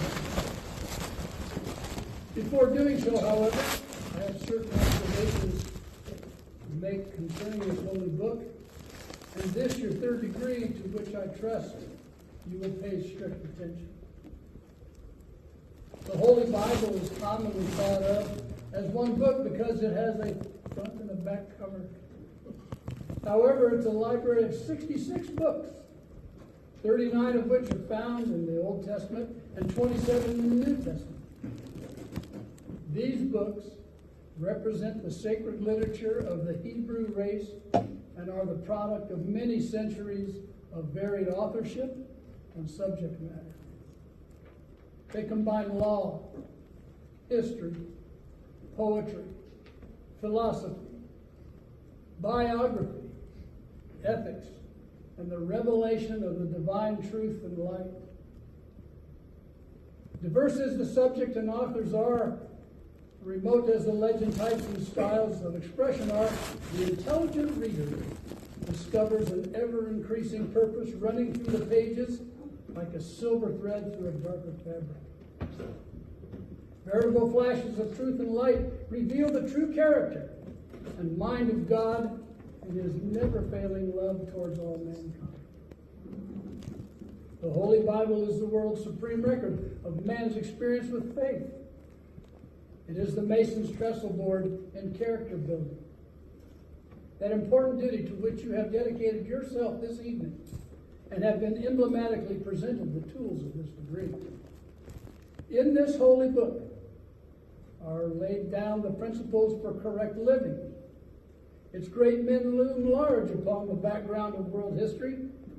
They lived, they fought, they loved, they sinned, they repented. And they have left behind them here in this holy book the testimony that the keeping of God's law and the doing of God's will are the only things in this life worth living for. We need to know our Bible, to learn its precepts, to reverence it as our great book friend. And my brother, that your feet may not stumble, and that your pathway through light may be well lighted.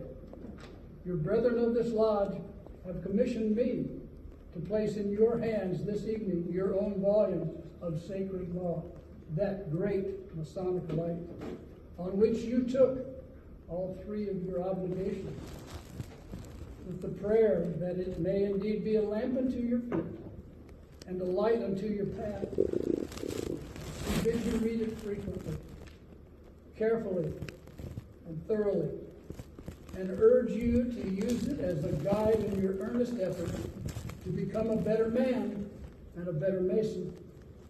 A credit to this lodge in particular, and an asset to the community wherein you may at any time reside. My brother, this is your guidebook for building your spiritual temple. That edifice within you over which you are the architect of your very own soul.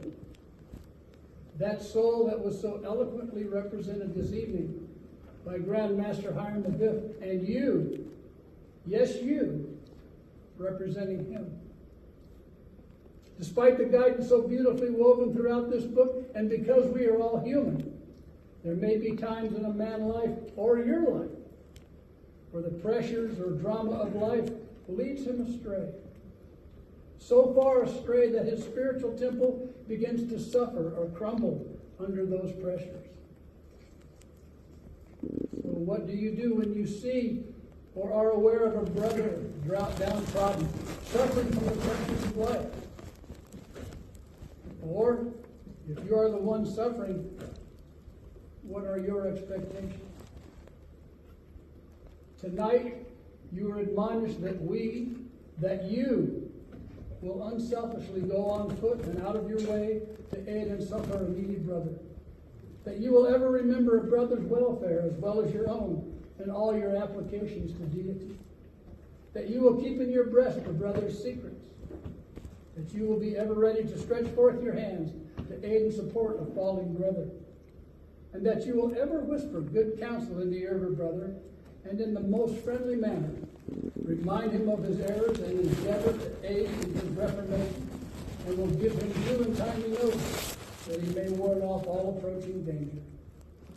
My brother, we are the architects of our own souls.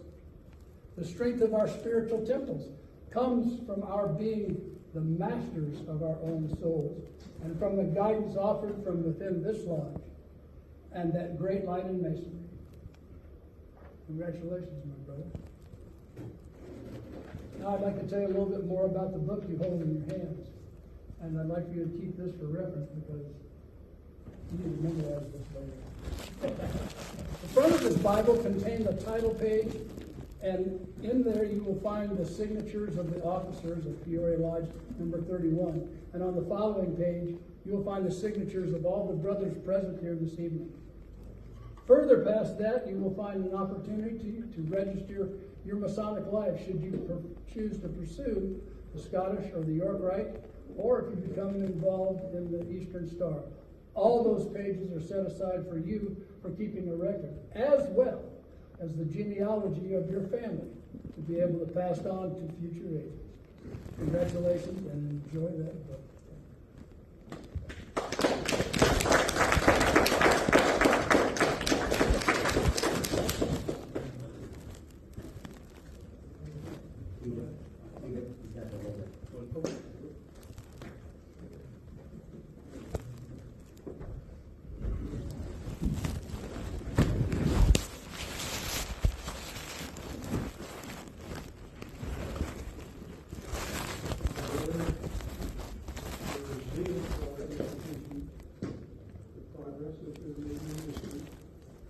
Your study conformity or useful regulations that pointed you out as a proper object for this conclusion of the session. You honor non-life, and you be faithful to every trust.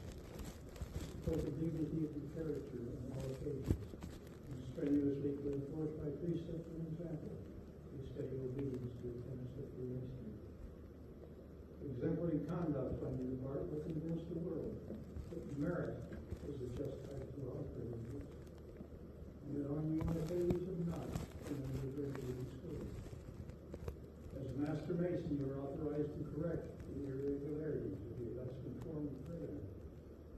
To fortify their minds with resolution against the snares of the insidious, and to guard them against every allurement of vicious practices. To preserve unsullied the reputation of the fraternity ought to be constant care, and therefore it becomes your province and caution the inexperienced against any breach of fidelity. To your inferiors in rank or office, you are to recommend obedience and submission. To your equals, courtesy and affability. And to your superiors, kindness and condescension. Universal benevolence you are zealously to inculcate by the regularity of your own conduct, and then to remove every aspersion against this venerable institution. Our ancient landmarks are carefully to preserve and never to suffer them under the pretense to be infringed.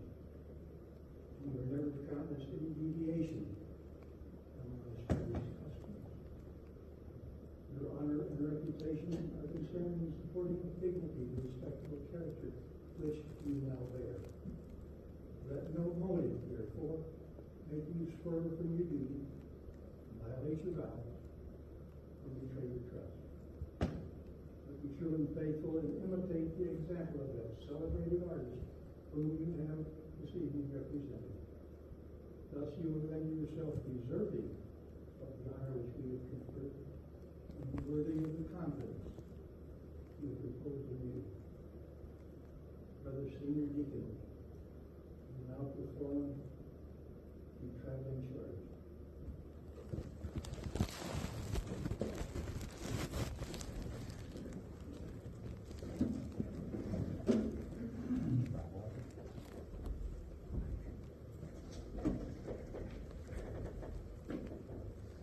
Brother Jacob, the particular reason you have chosen to become a member of this brethren of the Lord is only known to yourself.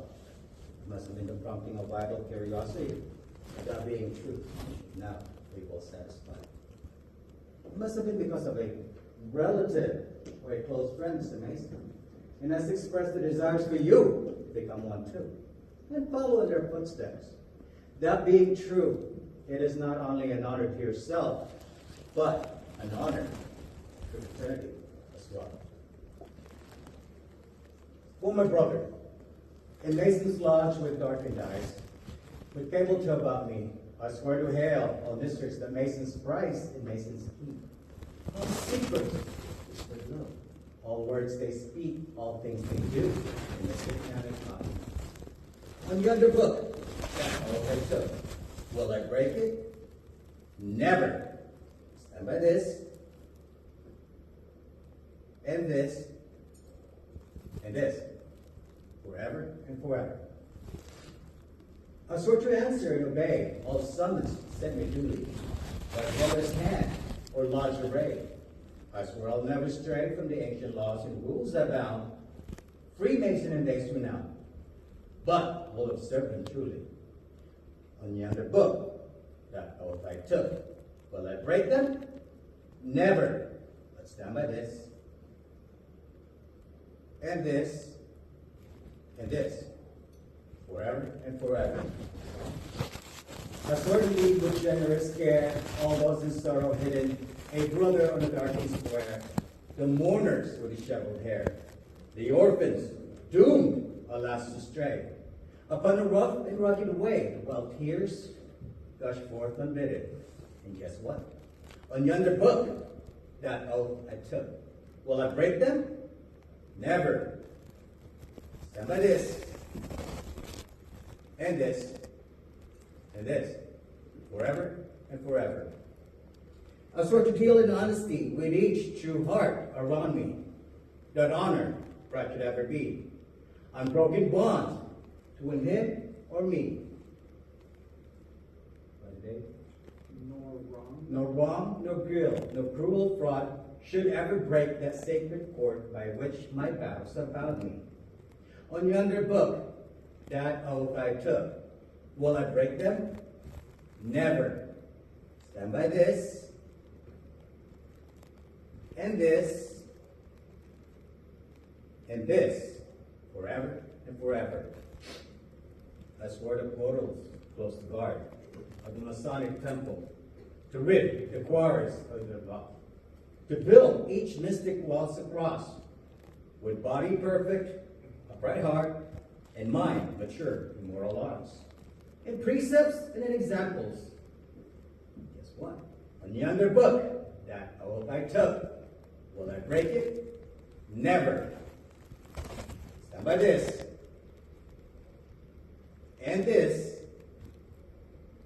and this, forever and forever. That's where the chastity close to God, a mason's widow, wife or child, his mother or sister defiled. To them I pledge a brother's love. By him who rules the lodge above, to be a true defender. On yonder book, that oath I took, will I break it? Never. Stand by this, and this, and this. My brother Jacob, these are your vows. Be they who cares, and may such aid be given, in answer to your earnest prayers, that you may ever do or dare all that God's gracious laws enjoin, so that when evening shades decline, you may be found in heaven. Bear with me. On yonder book, that oath I took, will I break them? Never. Stand by this, and this, and this, forever. Congratulations.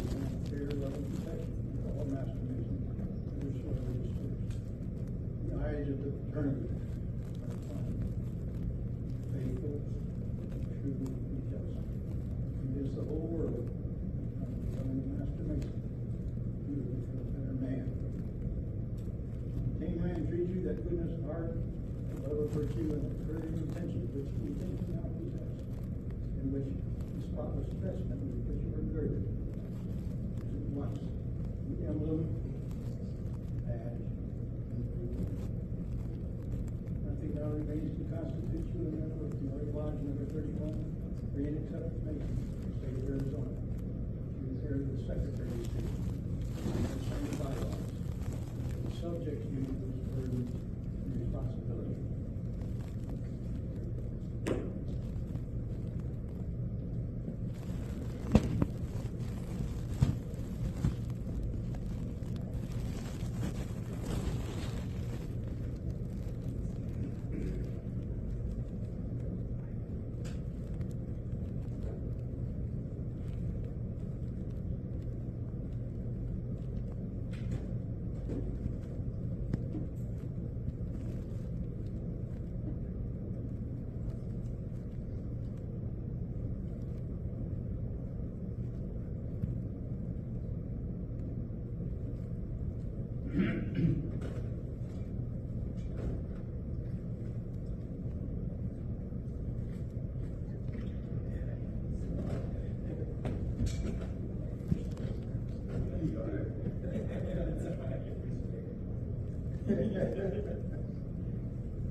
My brother, stand before the altar of Freemason, on which is always placed the Holy Bible, square, and compasses.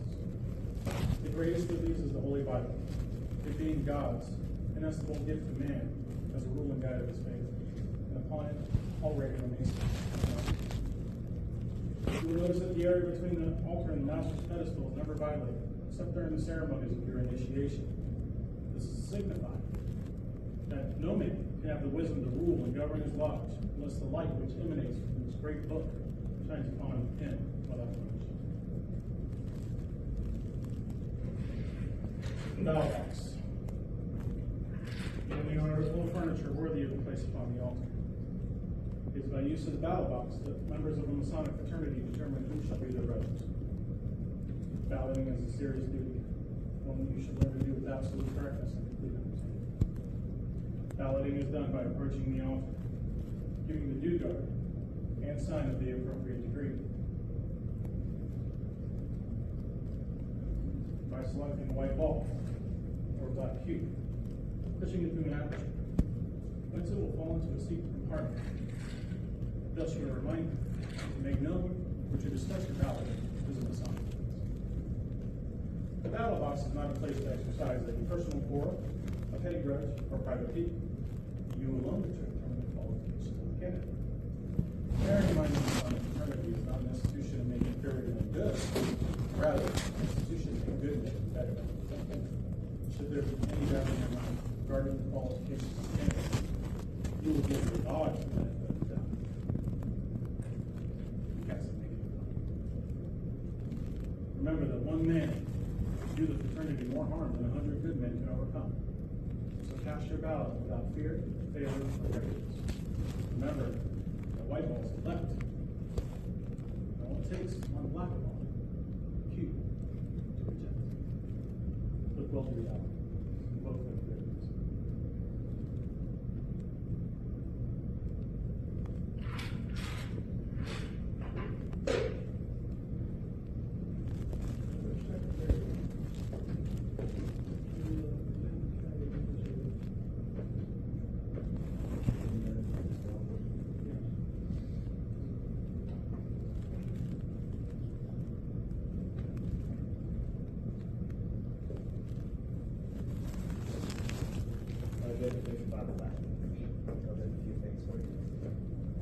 The first thing I have for you is your apron. This is the landscape apron that was given to you at your first degree. When you get back from your hang out. So there's the landscape apron for you to wear. Remember from the degree you first to wear is an honorable life. Many brethren will keep it in their case so they pass on, and that is their coffin apron. Other brethren will wear it out without, but yours to wear however you like. I also have the trowel that we gave to you earlier today. Remind you how to use this, so I didn't give you those instructions, and then you get back from it. You want to give it back to you. That was yours. And then lastly, is your Masonic patent that has all of your initiated past and grade dates on it, and your officer's signatures. That's all I've got for you. All that's the thing.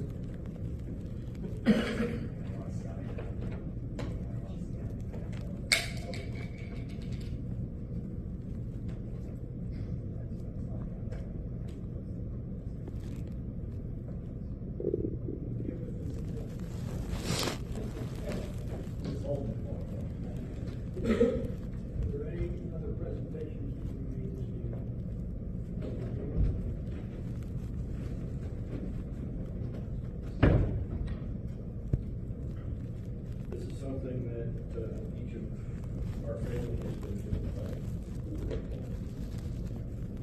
Last night I knelt where Hiram knelt and took an obligation. Today I'm closer to my God, and I'm a master mason. Though heretofore my fellow man seemed each one like the other, today I search each one apart. I'm looking for my brother. And as I feel his friendly grip, it fills my heart with pride. I know that while I'm on the square, that he is on my side. His footsteps on my errand go. If he should such require, his prayers will plead on my behalf, if I should so desire. My words are safe within his breast, as though within my own. His hand forever at my back, to help me safely home. Good counsel whispers in my ear, and warns of any danger. My square and compass, brother now, who once would call me stranger. I might have lived a normal life and risen to distinctions without my brother's helping hand and the fellowship of masons. But God, who knows how hard it is to resist life's temptation, knows why I knelt where Hiram knelt and took an obligation.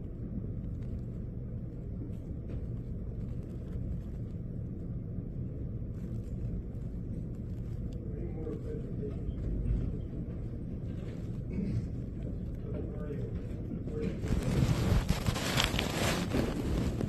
Well, congratulations, brother. You're going to be very being master mason. Congratulations.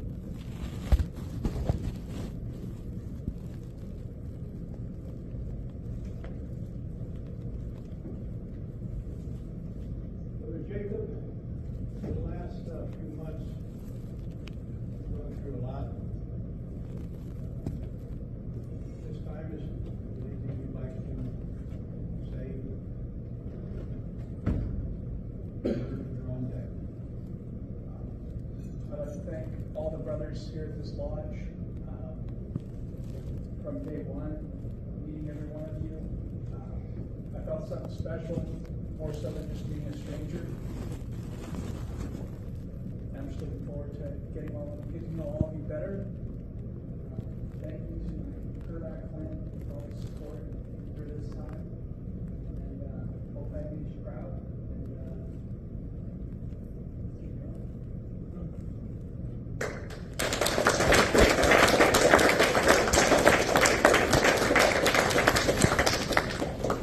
You will now be seated no further.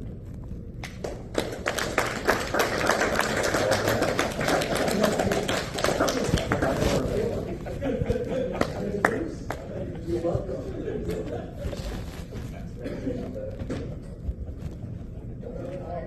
It's getting late, but I want to take a couple of liberties. I'd like to ask all of the brothers that took part in the retreat tonight to stand, please.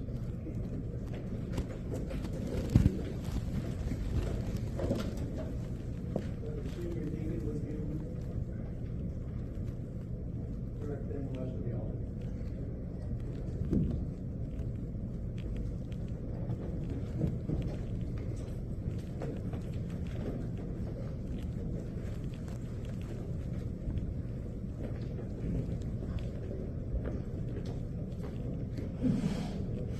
Thank you.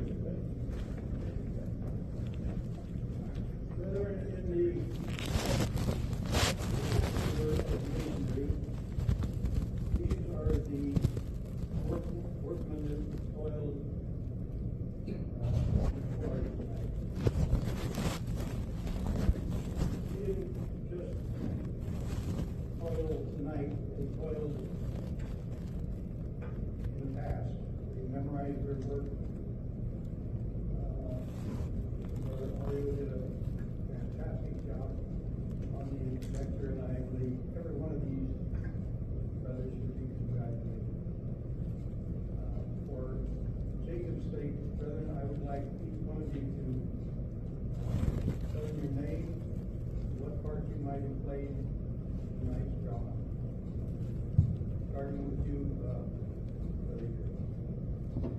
Jacob? Gary Grandio, Brother Gary Grandio, Senior Deacon for this year. Played a seat as a Senior Deacon, also did a chapel charge and a weight bearing on the second part of the second section. Congratulations. Congratulations, brother. And, I know that it's really hard to be a part of this, fraternity, but anyway, for a few months, you made it. So congratulations.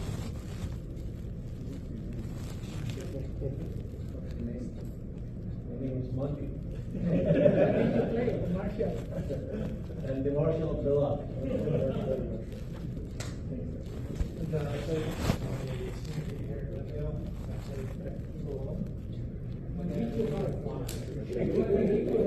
Remember it.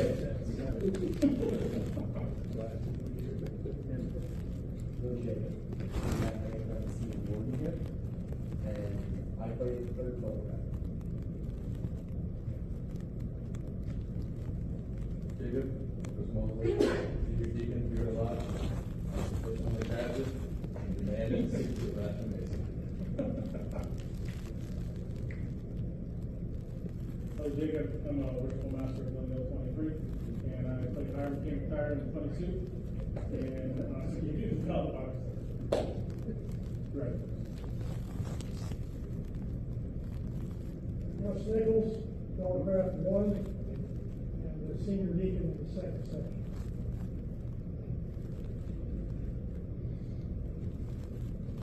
Jacob, I'm Mike Logan. I presented to you your Bible. I'm also the chairman of the membership committee for the Orient Launch Studio. Should you ever require any additional meetings? So it looks like you've got a fair bit covered. Brother Jacob, congratulations. I took the pleasure of shaking you around a little bit as people look. David Wire, I'm the treasurer of the Orient Launch. Brother Jacob, for you are great sitting master of the Orient Launch. I did a little bit more during your presentation. Brother Thomas Sennefeller, senior steward at Jory Lodge, and did that job tonight, and made sure to speak.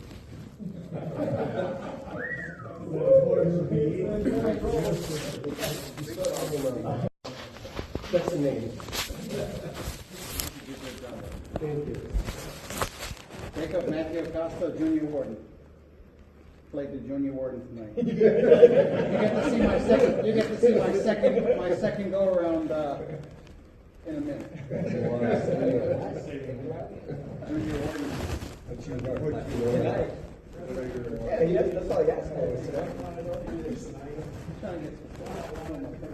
Thank you all for being working in the park. The other reason is so that when Jacob sees you, he'll put the name together with what you did to raise him to his divine degree of master. And once in a lifetime.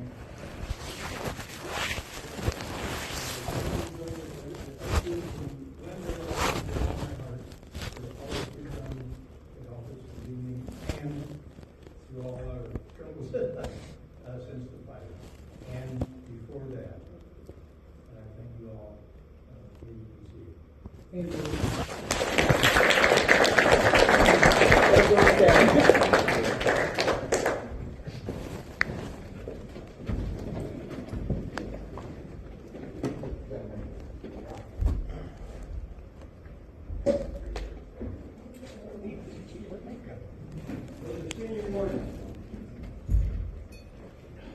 Is there anything further to be brought before this lodge of master races before we close? You think, worshipful, first of all, congratulations, Brother Jacob, being a master mason. Also, I would like to thank from the bottom of my heart for the Glendale Lodge for accepting us to be here to do the third degree, and the people who prepared the food. That's fantastic. And also, as you know, I'll be leaving for 50 days this coming of January 25th, and I'll be back March 15th. For my long vacation, my senior warden and everybody will try to help to put the degree together and what's the schedule coming up. And I can be reached on my email and text or messenger in case you really need to get in touch with me. Again, thank you, Worshipful. You did a very great job. And I'm so proud to all officers. They did magnificent job. This is our first month of this year, and the practice really helped. Thank you very, very much. Anything in the South? I'd like to thank Glendale and everybody else who stepped up to help us out with this degree and for having us. The food was delicious. We really appreciate you guys helping us out and having us in your lodge tonight. And I'd like to congratulate you, Jacob. Look forward to hearing your proficiency. I was part of this proficiency board for the second degree, and it was spot on. So I'm excited to hear the third degree proficiency. That's all works for. Anything on your table, buddy, Secretary? No, so I already communicated with Jacob when he was at my desk and I need to. However, I do want to add one thing. I know we thanked a lot of the brethren from Glendale for their participation and we had a lot of help. I want to point out one brother specifically, Matt Baker, because Matt Baker was hanging around my desk when we started that second section, and I said, Matt, I don't know if we have a third fellow back. It hasn't been communicated to me. And he said, well, nobody asked me. And I said, well, I'm not asking. I'm not asking either, but you might be needed. And sure enough, we didn't have a third fellow captain, and at the moment, he literally jumped up and got in there and did an excellent job. So I think he deserves a round of applause.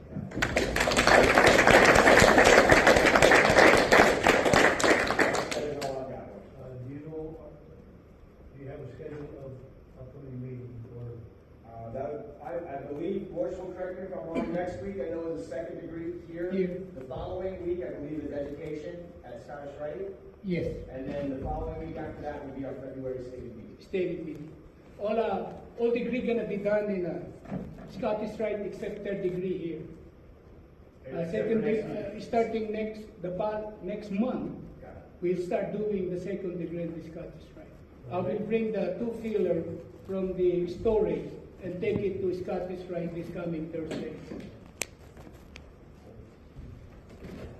Has any brother anything to offer for the good of masonry in general, or this lodge in particular? Worship the Master, on our calendar for this Saturday, I believe we have Ritual Club meeting. Is that still on that? Not sure. Are you going to have it on Saturday? I'm going to have a Ritual Club meeting on Saturday at 9 o'clock at Scottish Rite. No, is that where am I going to do it? Well, let me address that. I sat with Brother Hall and Antonio. Yes. And I did not discuss. We discussed the future meeting except Tuesday. And he said the only thing we're going to have to do is give them a call, make sure there's no conflict to their schedule. Okay? And I did not discuss about this coming Saturday meeting. I think we'll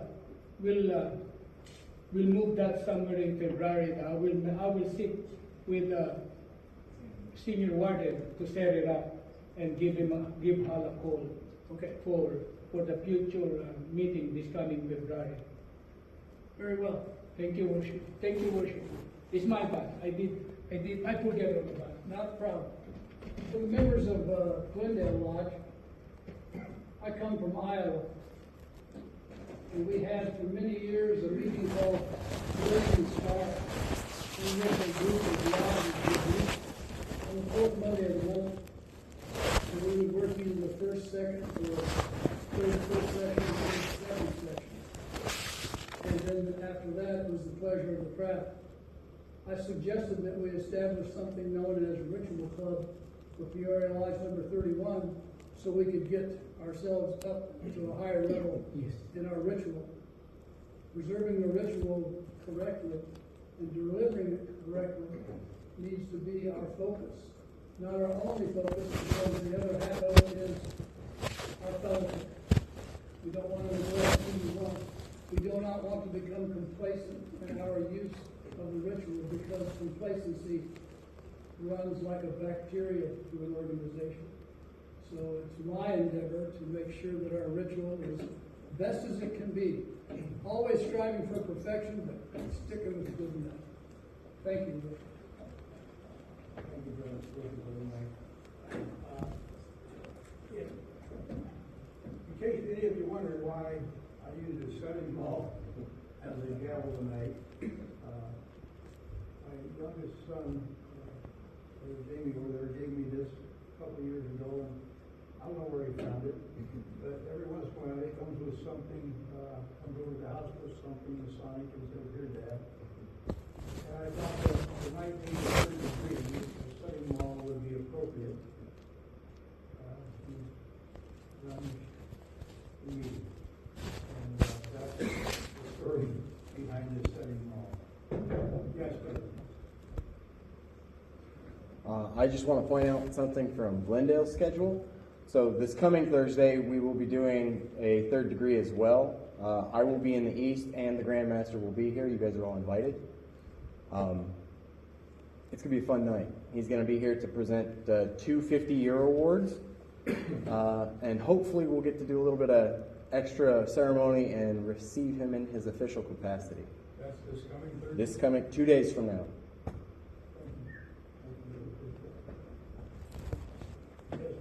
Rituel manager, congratulations, Brother Jacob. You're invited to the third degree 2 nights from now. If you wonder what the heck we were doing, it's a good chance to see the other side. Spreading this amount of brotherly love is my mission. I really, truly appreciate everybody that came here tonight. It means a lot to me. It means a lot for my lodge officers to come here tonight and participate in the degree. And I love it when I see lodges come together and do stuff like this. I really appreciate it, everybody. Thank you.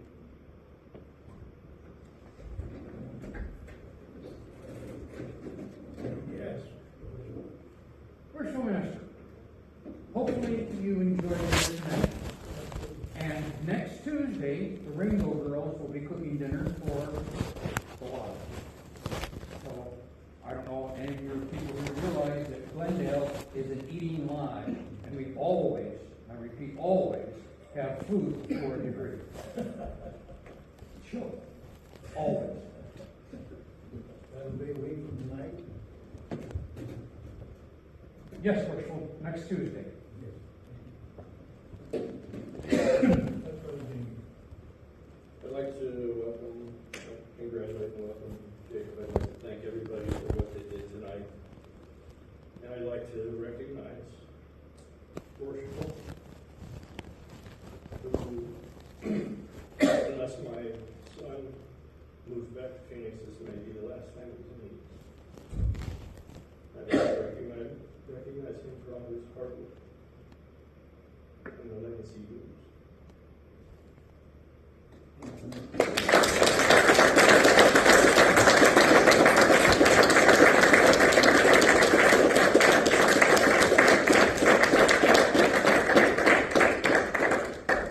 It does get a little tougher every time, but I've still got one more grandson.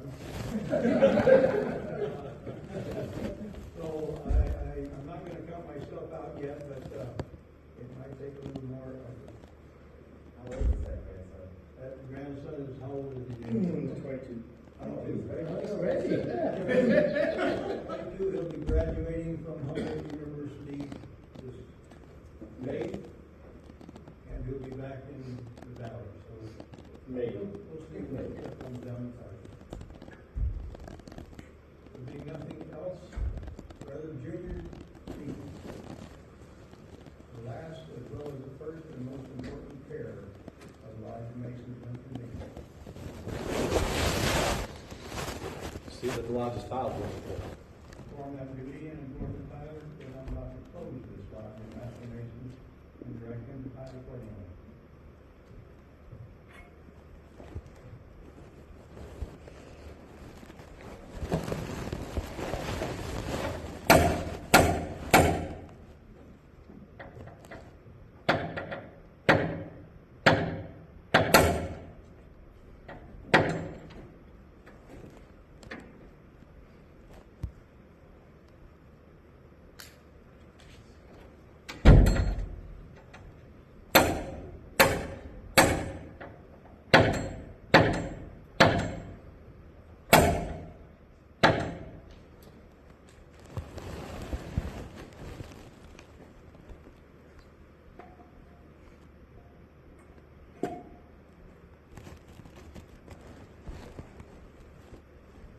Worshipful, the lodge is tiled. How found by the junior deacon? By a brother of this degree, without the door, armed with the proper implement of his office. Do you there, my brother? To observe the approach of hounds and eavesdroppers, and see that none pass nor repass without permission of the worshipful master in the east.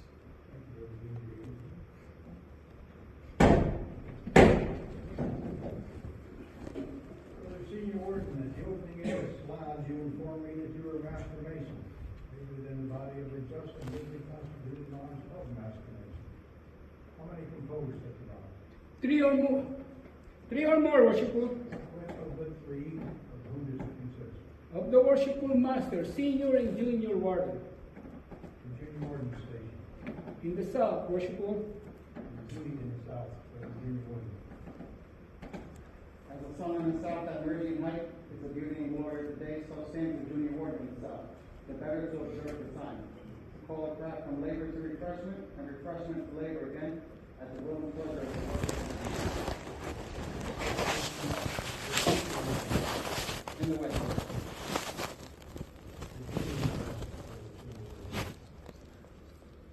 As the sun in the west at the close of the day, so is the senior warden in the west, to assist the worshipful master in opening and closing his lamp, to pay the crowd their wages if any be due, that man may go with his satisfied.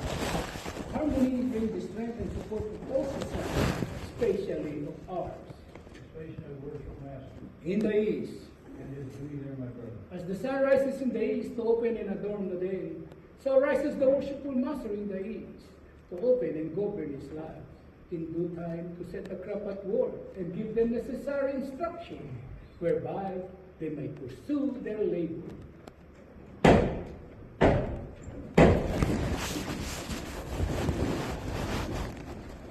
Senior warden. I have from west to east and east to west again.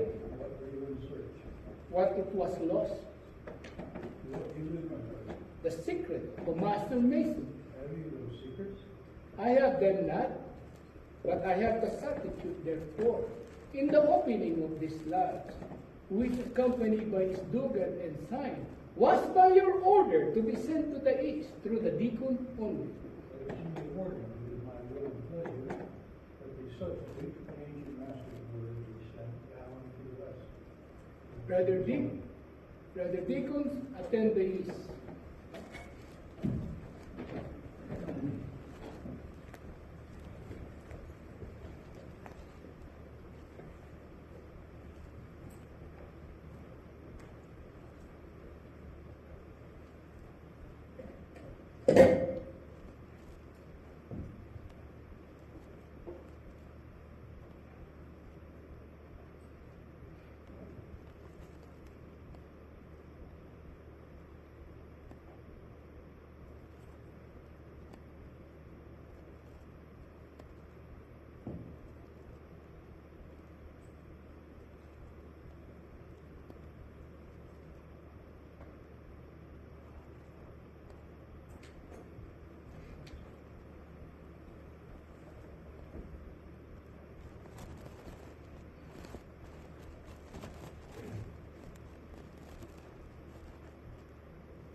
Worshipful Master,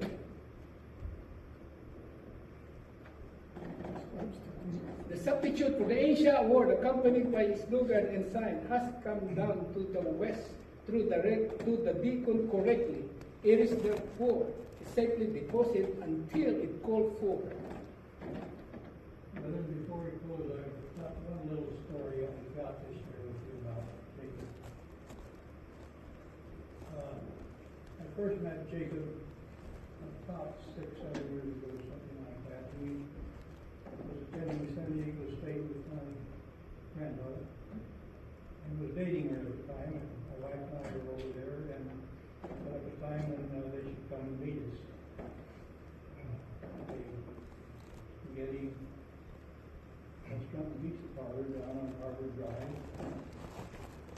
And they showed up, and being the type of grandfather that I was, I asked Jake a lot of questions. Since this was a fellow that was dating my granddaughter, this fellow from Seattle. And I think maybe he thought he was getting the third degree. And little did he know, a few years later, he would get the real third degree. And the other part of that is, as the evening went on, I kept going in the back of my mind, Ellen, hang on to this guy, he's a winner. And I'm happy to say she did, and he is. Jacob, I love you. Brother Senior Warden, it is my will and pleasure that the slot of Master Masons be now closed. This you will communicate to the Junior Warden in the South, that the brother may have due notice of it. The Junior Warden, it is the order of the Worshipful Master. The lots of Master Mason be now closed. This you will report to the brethren, that they may have due notice thereof. Brethren, it is the order of the worshipful master that this lodge of Master Masons be now closed. Of this, take due notice and govern yourselves accordingly. Together, brother.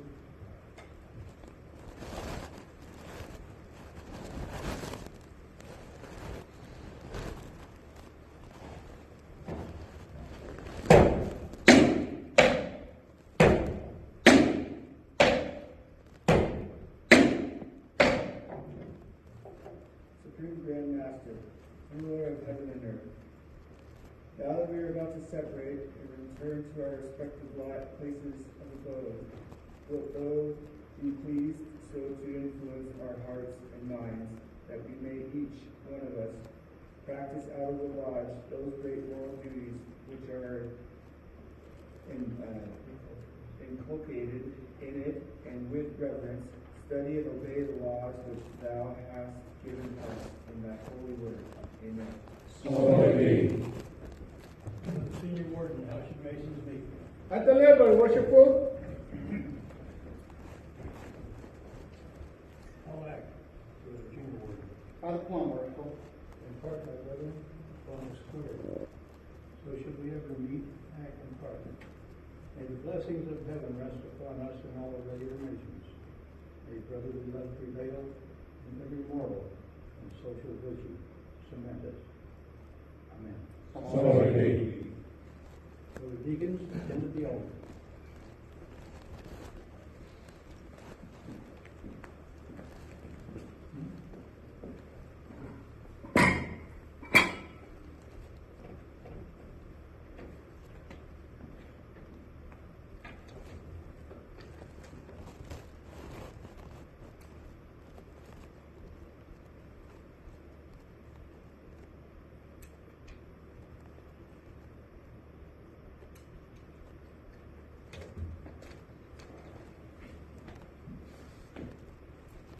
I declare this lodge of Master Masons to be closed by the Junior Deacon inform time.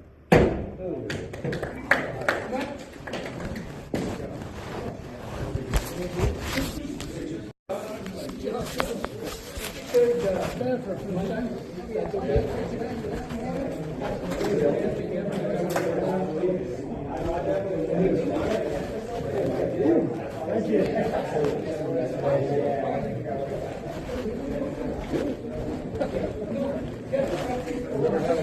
Thank you.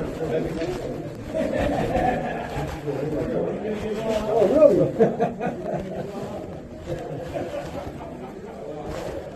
I remember when I went to Royal Arch, I was so excited to go in the first meeting. Oh, what they did was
We need you to jump in. I think there's mine on there too. I'm like, oh, we'll be fine. I'm getting to see